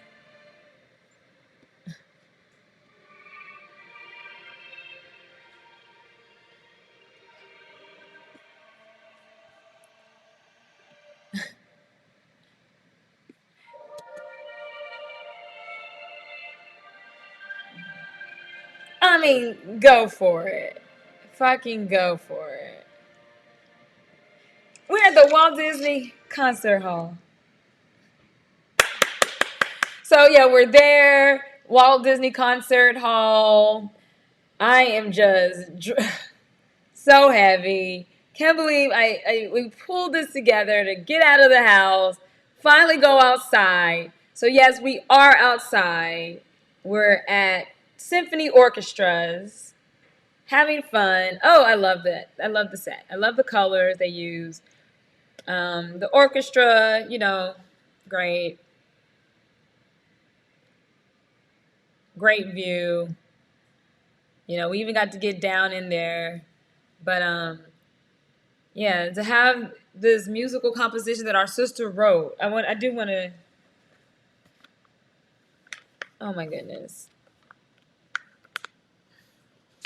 I do want to read this piece here. I go we can pause it right there. The details. It's the details. It's the details. Oh my gosh, I can't believe I pulled off a look. Oh my gosh, at the Los Angeles Phil, Rock My Soul. We are exploring the music of Florence Price and Margaret Bonds. Make sure you check out my YouTube. When you see I'm live on Facebook, tune in. We got some really cool stories. Don't worry, we'll be sharing. We'll clip it, make it easily digestible. It's so much news information is going on. So thank you, everyone that tunes in from Melanated News You Can Use. We were getting into it, and let's keep it going. If you missed out on the show, you got to catch us live next time. We're going to keep it going. Thank you to our live audience tuning in. Love you guys. This is a. What were we doing here? What were we doing? I kept it together. I didn't lose anything that night. So many pieces. I'm such a minimalist, and this is dramatic as I could do for you.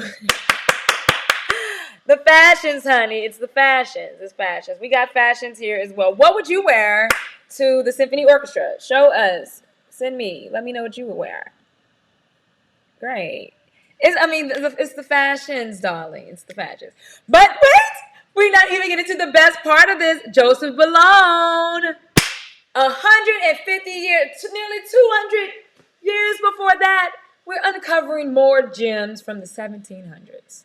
This is, he bested Mozart. So we are only getting started. Thank you to Searchlight Pictures for this courtesy footage. All right. We're going to shoot over. All right. So let's get into it. Monsieur, I fear this will not be a kind place to. Get to it. Welcome to Paris, Joseph. Monsieur, I fear this will not be a kind place to such a boy. Boy has talent, but one in particular that is exceptional. Very well.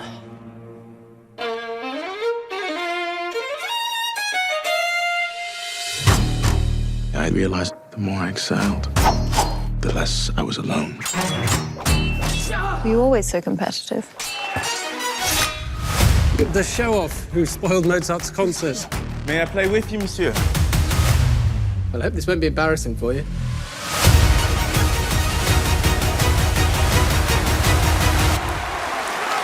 Who the hell is that? You are quite a remarkable man, Joseph. I, Marie Antoinette, Queen of France, hereby anoint you Chevalier. In any other country, a man of your color would not be wearing such fine clothes. One day, the whole world will know me. And of course, the music will be spectacular. You don't belong here. You're a party trick. You're a pet, playing the violin, that is all. You know I am the best. You are playing a dangerous game, friend. You forget your place, boy. Break his hands. This world is painful for us, my son. But there is always the choice to fight. I'm putting on a concert. Let us fund the revolution. You cannot afford to make any more enemies. France is changing. You could be more influential than you know. Leverage it.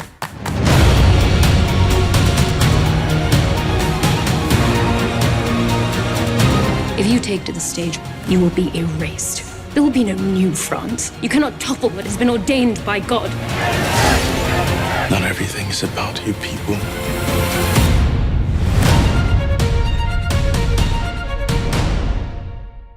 No. Okay. I get the audience that's for the no side of it, but oh my gosh, come on, that first black regiment. They don't want to talk about the first black regiment. They wanted to keep the all black army. Viva Revoluciones! Vive Revolution! Vi Revolution! You don't want to go? No? You don't want to? They didn't even, so from the movie review, they not gonna show it. So I gotta expect that. I gotta go in there knowing that they, but I know, and the history knows, and the descendants know.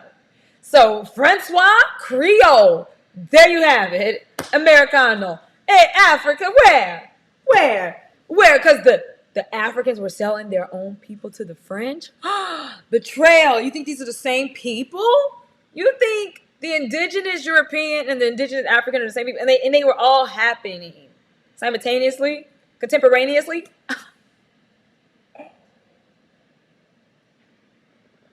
We need to add a Karen. It looks like we're gonna have to add a Karen.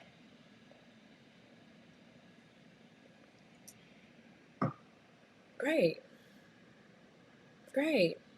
So we're gonna act like we did see that, and we're going to run my I wanted to do like an ode to Florence Price, all that. Chevalier. The untold true story. Somebody's listening to me in this city. I told y'all, I've been working on this. Okay, we're going to get our projects done, okay? So if you can get on board with Cherokee Nation all you want.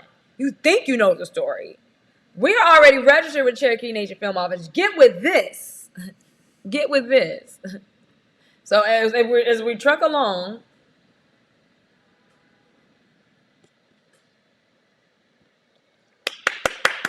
I think I can I get a, and we're back. Okay. We did it. We did it. We did it. We did it. Yeah. Carry on. Shall we? All right, so we are running ads on my website. So you might see an ad. We do have advertisers now. Our advertisers like it. At the end of the day, the advertisers like the analytics. So yes, you're gonna see a few things. So I'm gonna do the Florence Prize. Oh, so much, and they're so worth it. You need to practice. Some of y'all need to practice your reading skills. So from the Rock My Soul Festival, let's get into that maybe.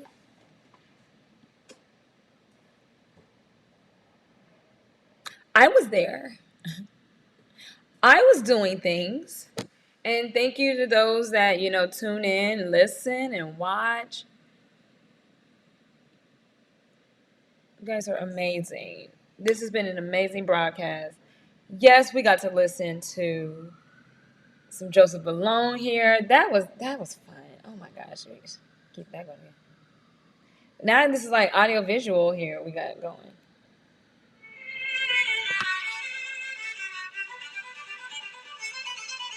For violin concerto. I'm gonna just start making up my own pieces. If he ain't got no flute parts, which I'm sure there's gotta be a flute part, then I'll find it. I'll play the violin, flute. I'll play the melody.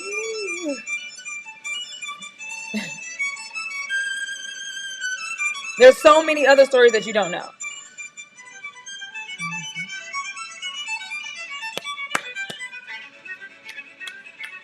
I love it. This is the French Creole. This is Americana. This is pure Americana. Pure Americana. Oh my gosh. It's so much. It's so much information. When Pocahontas said, "How can there be so much that you don't know?" It's almost like that's a nice way of saying duh.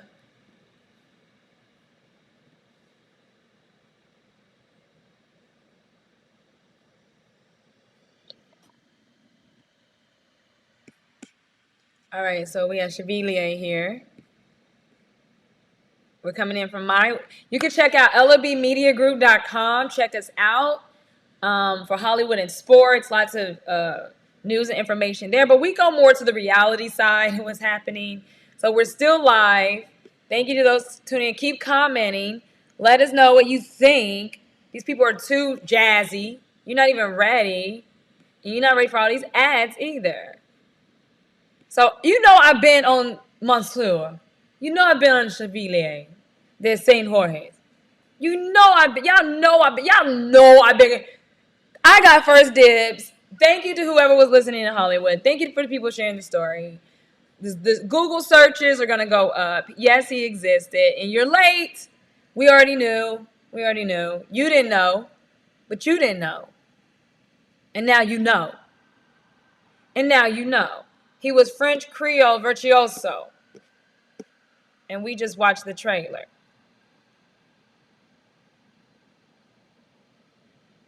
Yeah. Y'all know I've been. Let's see what happens here. We're gonna zoom in on that. Look at that face. This is. Yeah. Beautiful. He had his portrait taken. And that is actually significant because that portrait is in another picture. They have a rendition of that portrait in the picture. So, duh! This is great. So,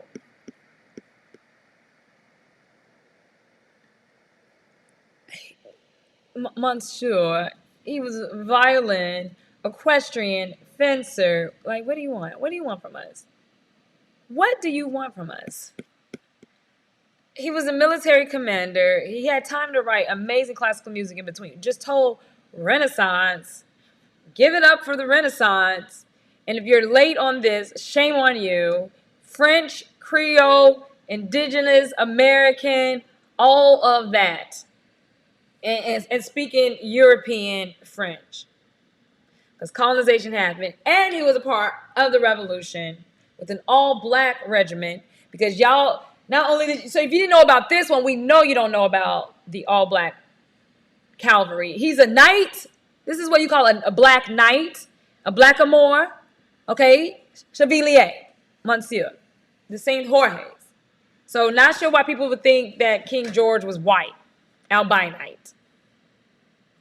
Shame. And this is like the Neanderthals trying to take power. It's crazy. So watch out. Be careful. All right?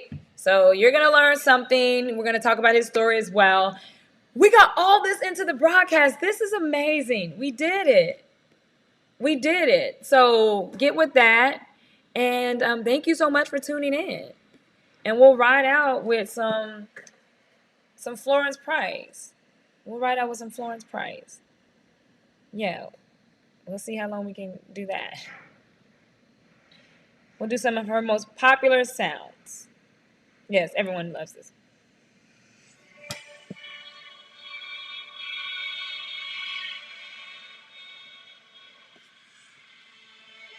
So this Florence Price. Oh, yeah.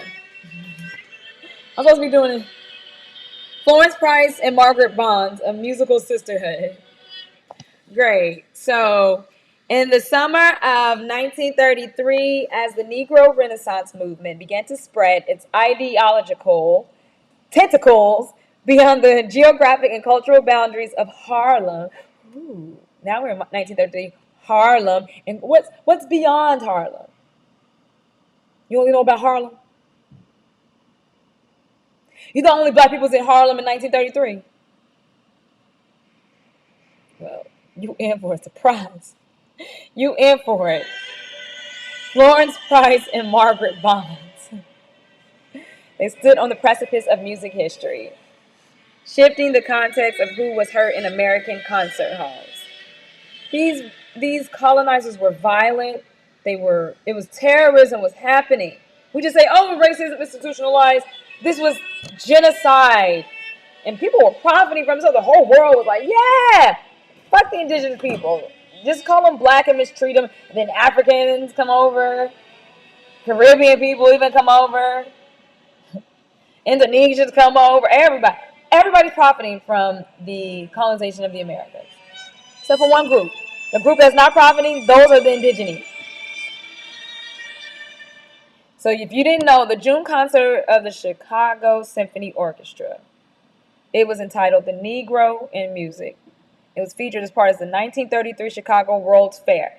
Everybody keeps talking about the Chicago World's Fair. The boy was there. Everybody was there. This is indigenous. You don't know. All right? So all that critical race theory got y'all thinking y'all from okay. So what was beyond hard? Think. So stop. We're going to stop and show some respect here. Think about what's beyond. You think black people were only in Harlem in 1933?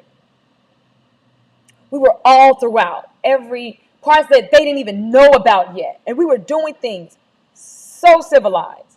So when we talk about the 5 civilized tribes, these are groups that already had their sophisticated systems. They just thought they was going to get to this part of America and it was just going to be tribal. We're paradiso. Shame. These are the indigenous people. That's why they are treated wrong. Everybody else come over and capitalize. Even African, Nigerians come over and capitalize. Stop playing with us. So she was also at the, you think it was only W.B. Du Bois at the World Chicago Fair showing shit? No, we had stuff going on too, okay? And over in the women's folks area, over in the classical music world, and this is why he was doing what he was doing. I love Du Bois. W.B. Du Bois, which y'all call him. Okay, but anyways, so he was publicizing it. He was like, look at it. You think we're only this. And so I hear you, Du Bois. I hear you, W.E.B. Du Boise, Idaho. I hear you. What are y'all saying here? So, Chicago, 1933. That's the Midwest, okay? So, if you just know about Chicago, it's a total erasure to not even acknowledge. So, we will take time to acknowledge beyond. Where was your people in 1933? Let's go there. Where were your people in the 1930s? Where were they? If they, please feel free to comment. Let's exercise our free will thought here. Yeah, think somebody freed us. I'm automatically free. I'm free. Thanks. Come with me. We better have some proper backup. Y'all gotta get this shit together. The music I was playing with Florence Price here, and the music that I was playing from the concert, it not only illuminates the vastness that I've already said, and the diversity of the wares, but between Price and Bond, but it also brings into focus the continuum of intellectual activity that nurtured in the interiority of the Black community, not inferiority, interiority, during the early 20th century. We're not inferior. No. Little Rock, Arkansas, 1852. Those are indigenous areas. Florence Petrus Bryce, Indian territories. Arkansas, okay? Like Wakanda. You have to learn the languages. It's like you gotta at least know the languages of the center of your United States. Welcome. Thank you. Isn't it amazing to know more about this continent in which many of you were born? Black Americans? Black Native Americans. Just even get that terminology right. Black Native Americans. This is gratitude. Just do. And we will find you. People like me will find you. Oh, this is the land of my ancestors. So I'm not just talking about these people. These are grandiose people for no reason. It's beautiful. Yes, I appreciate you. Oh, thank you so much for tuning in. It was an excellent topic. We survived. We made it, and hopefully this works for you. Thank you so much for tuning in. And thank you. This has been an amazing broadcast. I really appreciate it. I think, the fact that I was able to make it over from Joseph Balone there, I'm really excited. Very beautiful artwork coming from the movie. So we're just getting started. We're just in promo mode. And it debuted at the Toronto Film Festival. And yeah, so a good amount of people have already seen it. And let's see, maybe we'll get some more out of it. Maybe there's more, that meets the eye. That you can't just go off the trailers, but what we know about the story, it's so worth it. He's worth it. Get with him. Yes. Oh my goodness. This is a magnificent. I love the photo. I love the picture. See if we can get a good one here. We got a lot of things going on. So thank you for. I was so excited. That trailer. Look, the trailer's probably been out, but once I saw it, I was like, get me on it, get me on it, get me on it. So, as y'all know, I've been sharing a lot of Native American stuff, but, I want to modernize it a little bit. And now we bring, I guess 1930s is modernizing now. So, yeah, I was able to visit a very beautiful concert hall. And Joseph Balone's story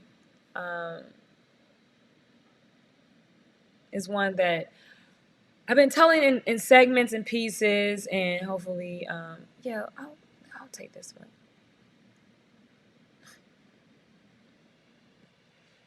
I'll take all of the above. I'm trying to give you the movie poster. The movie poster is dope. Even the movie poster is dope.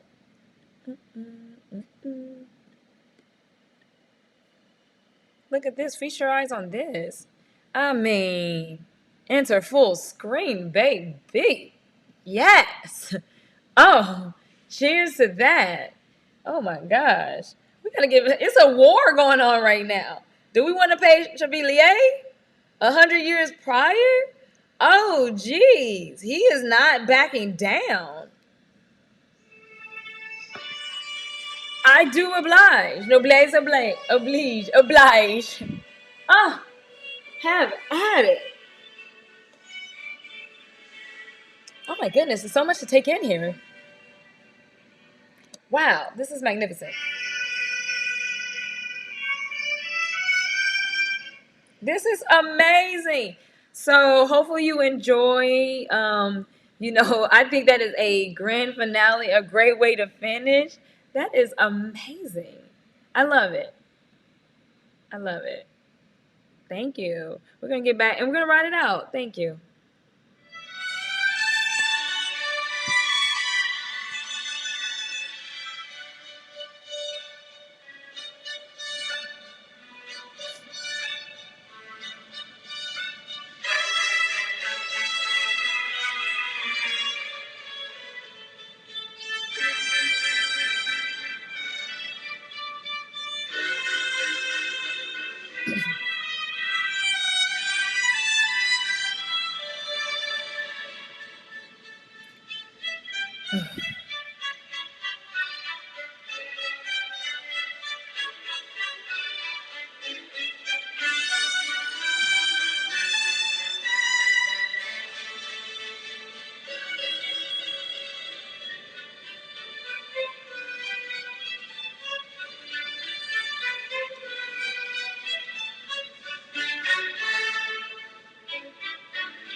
So amazing.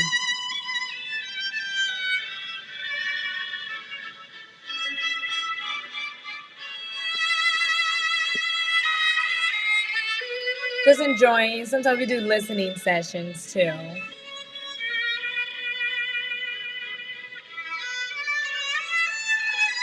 This is the movie poster. Just wanted to share. It's a pleasure.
I can't even. I mean,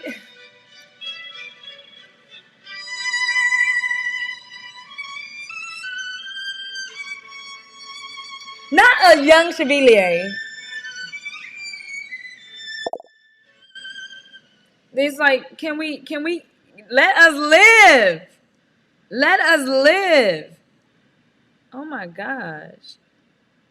Can we live?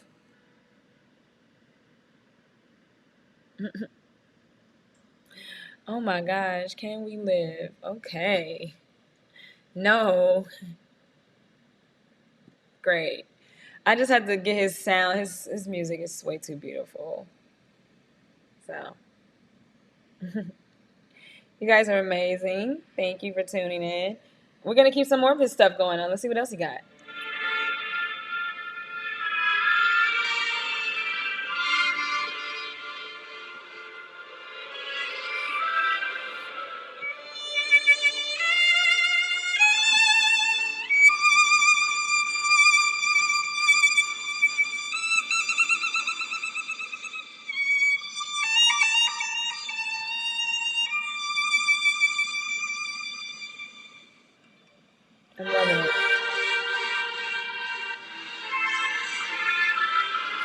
French Creole is what they called him.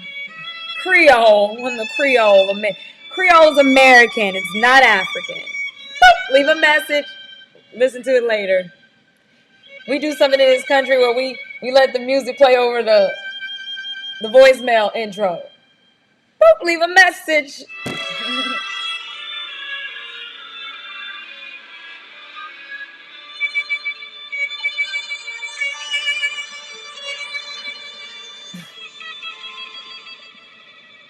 Chevalier de Saint Jorge's. Saint George. I guess you would say George. I guess I gotta say it in English. Saint George. Georges. Saint George.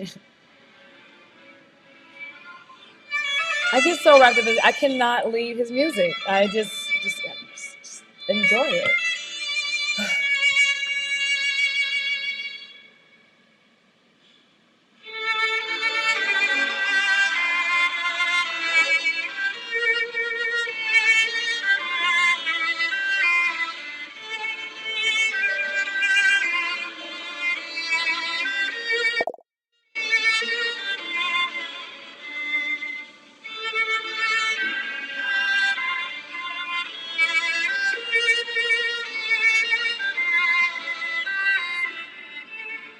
I think so. The things done to him not so beautiful. So let's do this.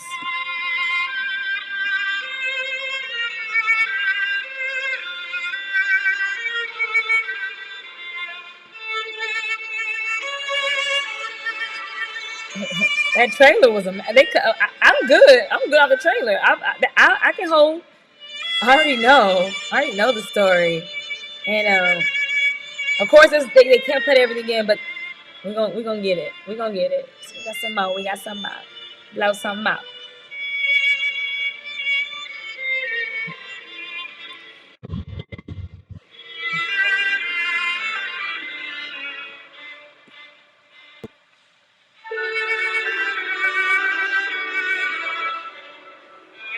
Joseph Ballon eventually become Chevalier de Saint Jorge's, French Creole Caribbean, French Caribbean,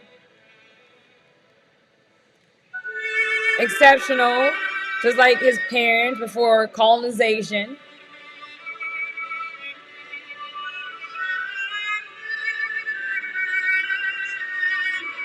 Revolution.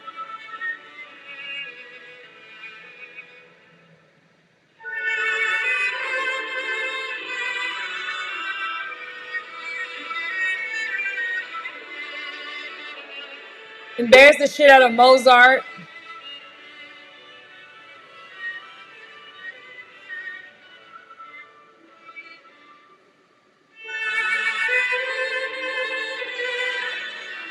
He was knighted, entered into knighthood.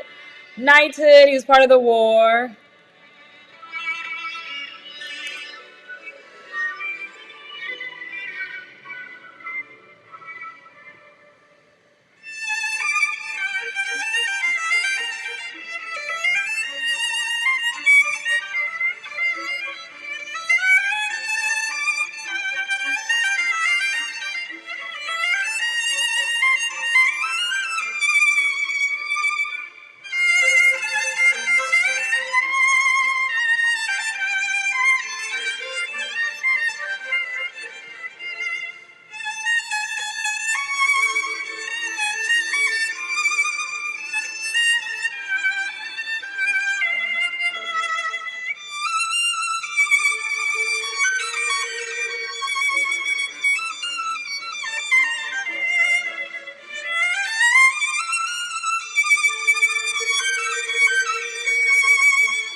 I mean, that was perfectly timed. So yeah, there's not much more I can say about that. it's the visuals are great. They did a great job. I'm so happy with the trailer and that revolution part. I just want to make this known real quick. Did you think the revolution was white people fighting white people to save white people from white people, so they won't be a uprising against white people from the white people? Like, you don't see us anywhere in these stories, right? So again, if you want to go follow the Hollywood, or you want to know that these people actually did exist, their stories matter. And if you don't want to know, that's fine. But anyways, just think real quick: the French Revolution. Go do your research on that. The Haitian Revolution, all connected. So you think it was white people preventing white people, because we're gonna transplant indigenous people to land where there's already indigenous people. So Africans and then this and then it's indigenous people. You think that's what they did? You think they really have resources to be moving people? So that's what the West African nations do. Okay, they just be selling people. So 10,000 years before that. So in all these revolutions, you think it was just white people saving white people by fighting up against white people from the uprising of the revolution of white people? How can there be so much that you don't know? Wow, really? So thank you. This has been yet another, we survived another edition of Melanated News You Can Use. Whew. Let that one breathe. So by the time you wake up, it's too late. By the time you figure it out, it would have been too late. So get it now. Get it the first time. All this redundancy. We shouldn't have to be this goddamn redundant. This is ridiculous. So get into it. I'm so happy to share the trailer. You guys have been amazing. Thank you so much for tuning in. We got to Joseph Elon. And we got some more stories for people that are still here. And I wanted to check over with Deion Sanders real quick. And HBCU love. And HBCU culture. Great. Dog, I can't wait to get my boy. Already? Yes, my dog. How's everyone already in the spirit. Good, how are you doing? Everybody good? Great game. A week ago versus Alcorn, they came prepared, ready to play. We overcame adversity in a wonderful setting. You want to go eat after this? Okay. Sorry, but that's how I get down. We overcame adversity in a wonderful set. Defense was unbelievable. First in total defense in the FCS, first in pass defense, third down scoring, first downs allowed, total sacks, unbelievable. Offense guys to step it up. We've met about that. They shall improve, but I'm happy with our overall productivity of the season, but we can be better. Let's go. What's a bye week like when you don't know who your opponent's going to be? It does not faze us, because one opponent we hadn't faced, but the other one we have, and that's most likely who we're not assuming. We hate to assume anything, that we're more likely to play. But the game is on us, man. We play our game, we should be okay. We're our biggest opponent. We really are. We feel as though we can only beat ourselves, that no one could beat us if we're on our game. Coach, you told me after the Boombox Classic, no one in the locker room, not even anyone on the coaching staff, was looking towards the SWAC championship, right, because it wasn't set in stone yet. Right. But now that it is, and you do have this off week, what is the mentality going into it? Yes, you don't know what your opponent is. Well, the mentality is to have a wonderful Thanksgiving and to spend time with those people who are meaningful to us, who blessed us, who we have love and respect and admiration for. Then once we get back, we'll resume our practice activities and lock in and focus. But right now, I really want those guys to be safe and sound and have and our ladies who help us on the equipment staff as well as the training staff to have a wonderful weekend. Then we'll get back to focus and business.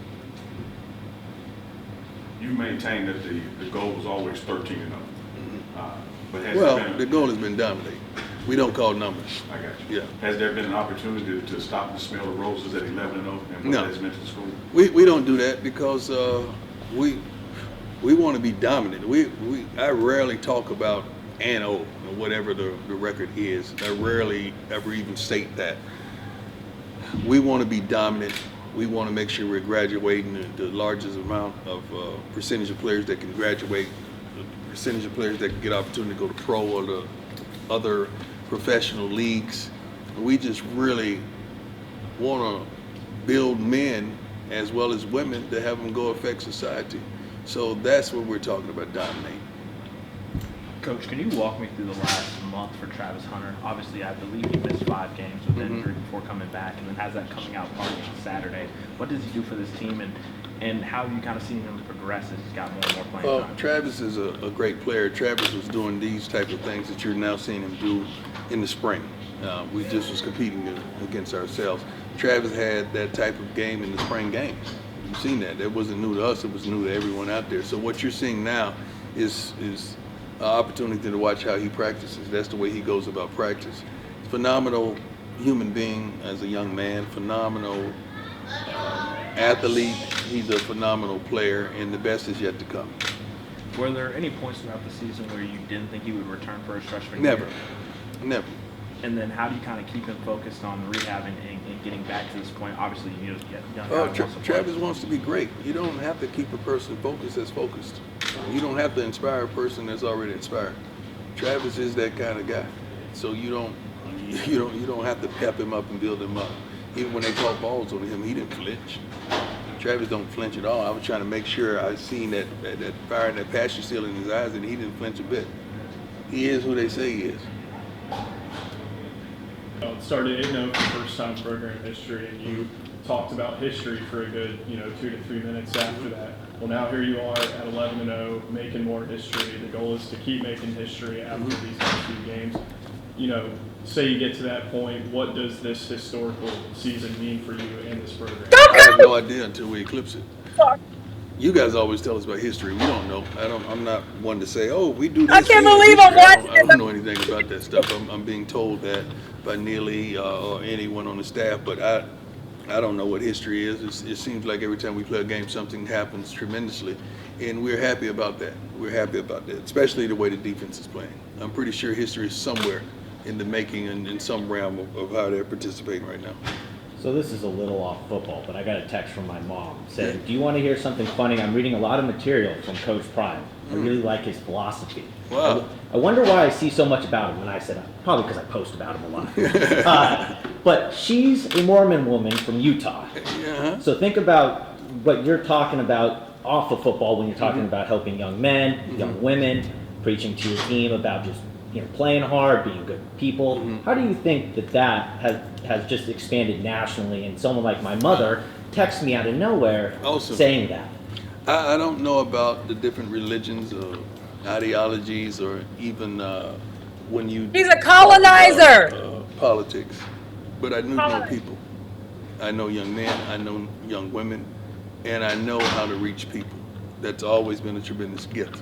And for the fact that you're validating that we're reaching people, we are reaching people from Jackson, Mississippi, that's phenomenal.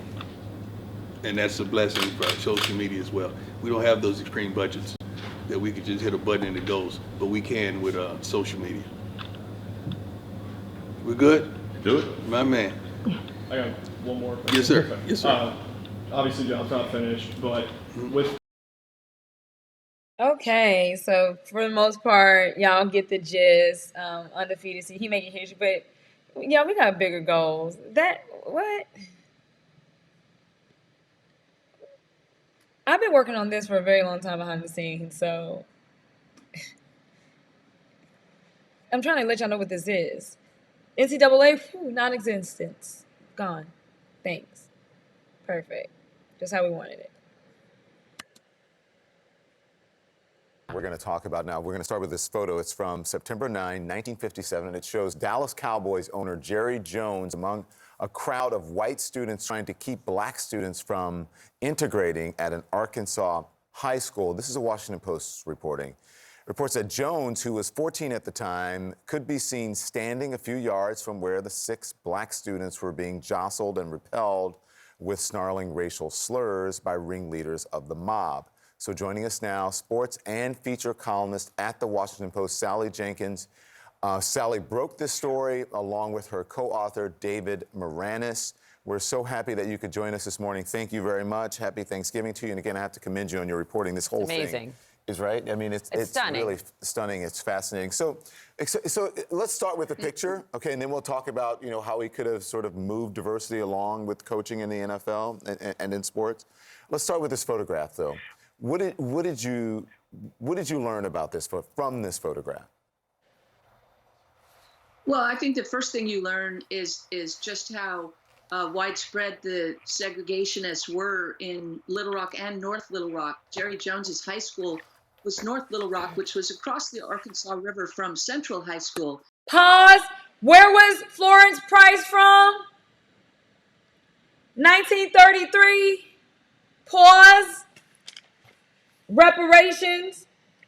She was born in Arkansas in 1882. That was indigenous territory. You talking about your cowboys? We ain't even got. We can we got to bring y'all up to speed. This is a big deal. People were murdered. People were lynched. Pay attention. Insane. Which is the school that got all of the attention when Eisenhower sent in federal troops to protect the Little Rock Nine at that school over there. But the segregationist agitators were actually very active on both sites. And the fact that we knew that generationally, Jerry Jones had to have experienced the events in Little Rock more generally, but to find him in the photograph and to learn that he experienced one of those incidents right on the schoolhouse steps was pretty revelatory. We were blown away, to put it mildly. Let me ask you about this picture just quickly here. Lost. Because he's saying, you know, I was just there. I wasn't participating. I was there just sort of to observe. But with the photograph, which you point out in your reporting, is that in order to get where he was at the top of those stairs, that he had to get up there pretty quickly, and those were sort of the students that were keeping the black students from entering.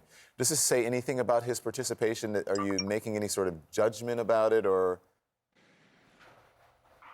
No, two things. First of all, he's a little at the time, so he's actually younger than the ringleaders that you can see in the photographs. That's one thing that we noticed. We did look at a sequence of photos leading up to those schoolhouse steps, and the white teenagers on the steps did have to move around the black students to get to the top of the steps. Nevertheless, he is further back. He is younger than the lead participants. And so I think that, you know, you simply have to take him at his word unless something else appears, that he was there more out of curiosity and fascination, as opposed to being really at the very epicenter of the active events. He does remember, one thing he told us that did not make it in the story is that he does remember that it got physical. The tough guys that you see in the center of the photograph end up really pushing the kids down off the steps. And in fact, one of them is arrested. I hope everyone takes a moment to read the reporting that you and David did as they watch football, because the reason you did this is not just about that photo, it's about what it means with his position of power in the league now and the NFL now and the position of power the Cowboys have, right? And this is part of what the Washington Post is doing, examining the NFL's, as you guys call, decades-long failure to equitably promote black coaches, right? And yes. Go ahead. Well, this story is part of a long series we've been doing called Blackout, which is examining the issues in the league about the fact that almost 70% of the workforce is black, and yet there are only 3 head coaches. One of the things our data has found is that mid-level black coaches who do manage to get head coaching jobs waited an average of 9 years longer in mid-level assistant coaching jobs than their white counterparts. So there's some very striking inequities within the league, as the league admits. And by the way, Jerry Jones was the only owner to talk to us for this series in any in-depth way. We give him a lot of credit for sitting down and having this very difficult conversation. Yeah, I'm glad you bring that up, right? They all should have talked to you, by the way. But look, one of the sportscasters, well-known retired sportscaster in Dallas, Dale Hansen, said, "What frustrates me most is he," meaning Jerry Jones, is in such a position, such a leader, that if he would take a strong stance, he could be the force of change in the NFL. And it seems like from your reporting, Jones agrees that he could be the change maker here for the league. He did agree, and that was one of the more interesting things in our conversation with him, which lasted well over 2.5 hours. He said, "I understand that. I agree with that." We discussed why he hadn't been at the forefront of this issue until now. And the short answer to that is that he's been more concerned with trying to win, Super Bowls and appointing, men who were old friends of his or who he knew to the job. And a college teammate of his second head coach was Barry Switzer, and again, a guy he went way back to Arkansas with. And so, he's forthright in trying to address these tough questions. It doesn't mean you'll always be satisfied by his answers. But again, he was one of the only owner to really sit down and talk to us to this extent about it. All right, so you have to give him some credit there, but I mean, listen, there were failures, and there are failures in the NFL, as this is pointing out. So Sure. then, what is, as you have been reporting this, again, Sally, it's great. Everyone should read this. It's fascinating. So what's the solution here? What do you think should be done? Well, I think one solution is the NFL has launched an inaugural accelerator program. It's not a solution. It's a tool. It's a mechanism to try to help owners get to know owners more personally. What a lot of times what they lack are the close personal relationships. That's one thing we've heard. Owners don't spend much time with them. Owners talk to lots of head coaches. They talk to very few assistant coaches. If you're an owner of the New York Giants or the Dallas Cowboys, you're not. No. Girl, stick to writing for the fucking Washington Post.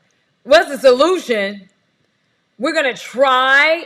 He said, I do have the power. He's admitting, I do have the power, and I'm not gonna help. Oh my gosh, he's so forthcoming with information. This is blatant racism. It's like, he says, I have the power to help racial equity in Texas. And she's like, wow, he admitted to it. He knew that in Arkansas. I'm telling y'all, this is the land of my ancestors. I know what the fuck I'm talking about. And an indigenous side, we was like, white people who? Honky who? They was doing what now? Oh, this is apartheid. This is the resistance. They was doing what? They're out of control. That's out of line. Somebody should have been popped them. But the National Guard was there, but didn't really help. That's got to change. That's the first solution. Reparations, legal remedies. You think if he was doing that then at 14 and he's still doing it today in another way, follow the paper trail, follow the money. He is directly a participant and beneficiary and an advocate and a supporter of economic exclusion. That is a form of terrorism. Hello. Zola, thank you for your comment. Thank you. Make sure you join us on YouTube and or Fanbase where we continue the conversation. Yes, they're always trying to cover their butts and act like they weren't there, lie like they weren't there, but they had no racial intentions. He's like, yeah, this is fun. That's how they have fun as kids. That's their idea of fun. That is white resistance. That's colonization. That's terrorism against indigenous people. Where were these Mexicans? Where were these Asiatics? If they were native. You think the slave trade brought in a population that outnumbered the indigenous natives? Come on. So colonization happened. And so he was there trying to stop progress. And at the heart of what he was doing, he was trying to stop Black Americans from these Negroes from attending school. Just think about that. Let's stop. Let's think about the occasion. His goal was to stop them from attending school.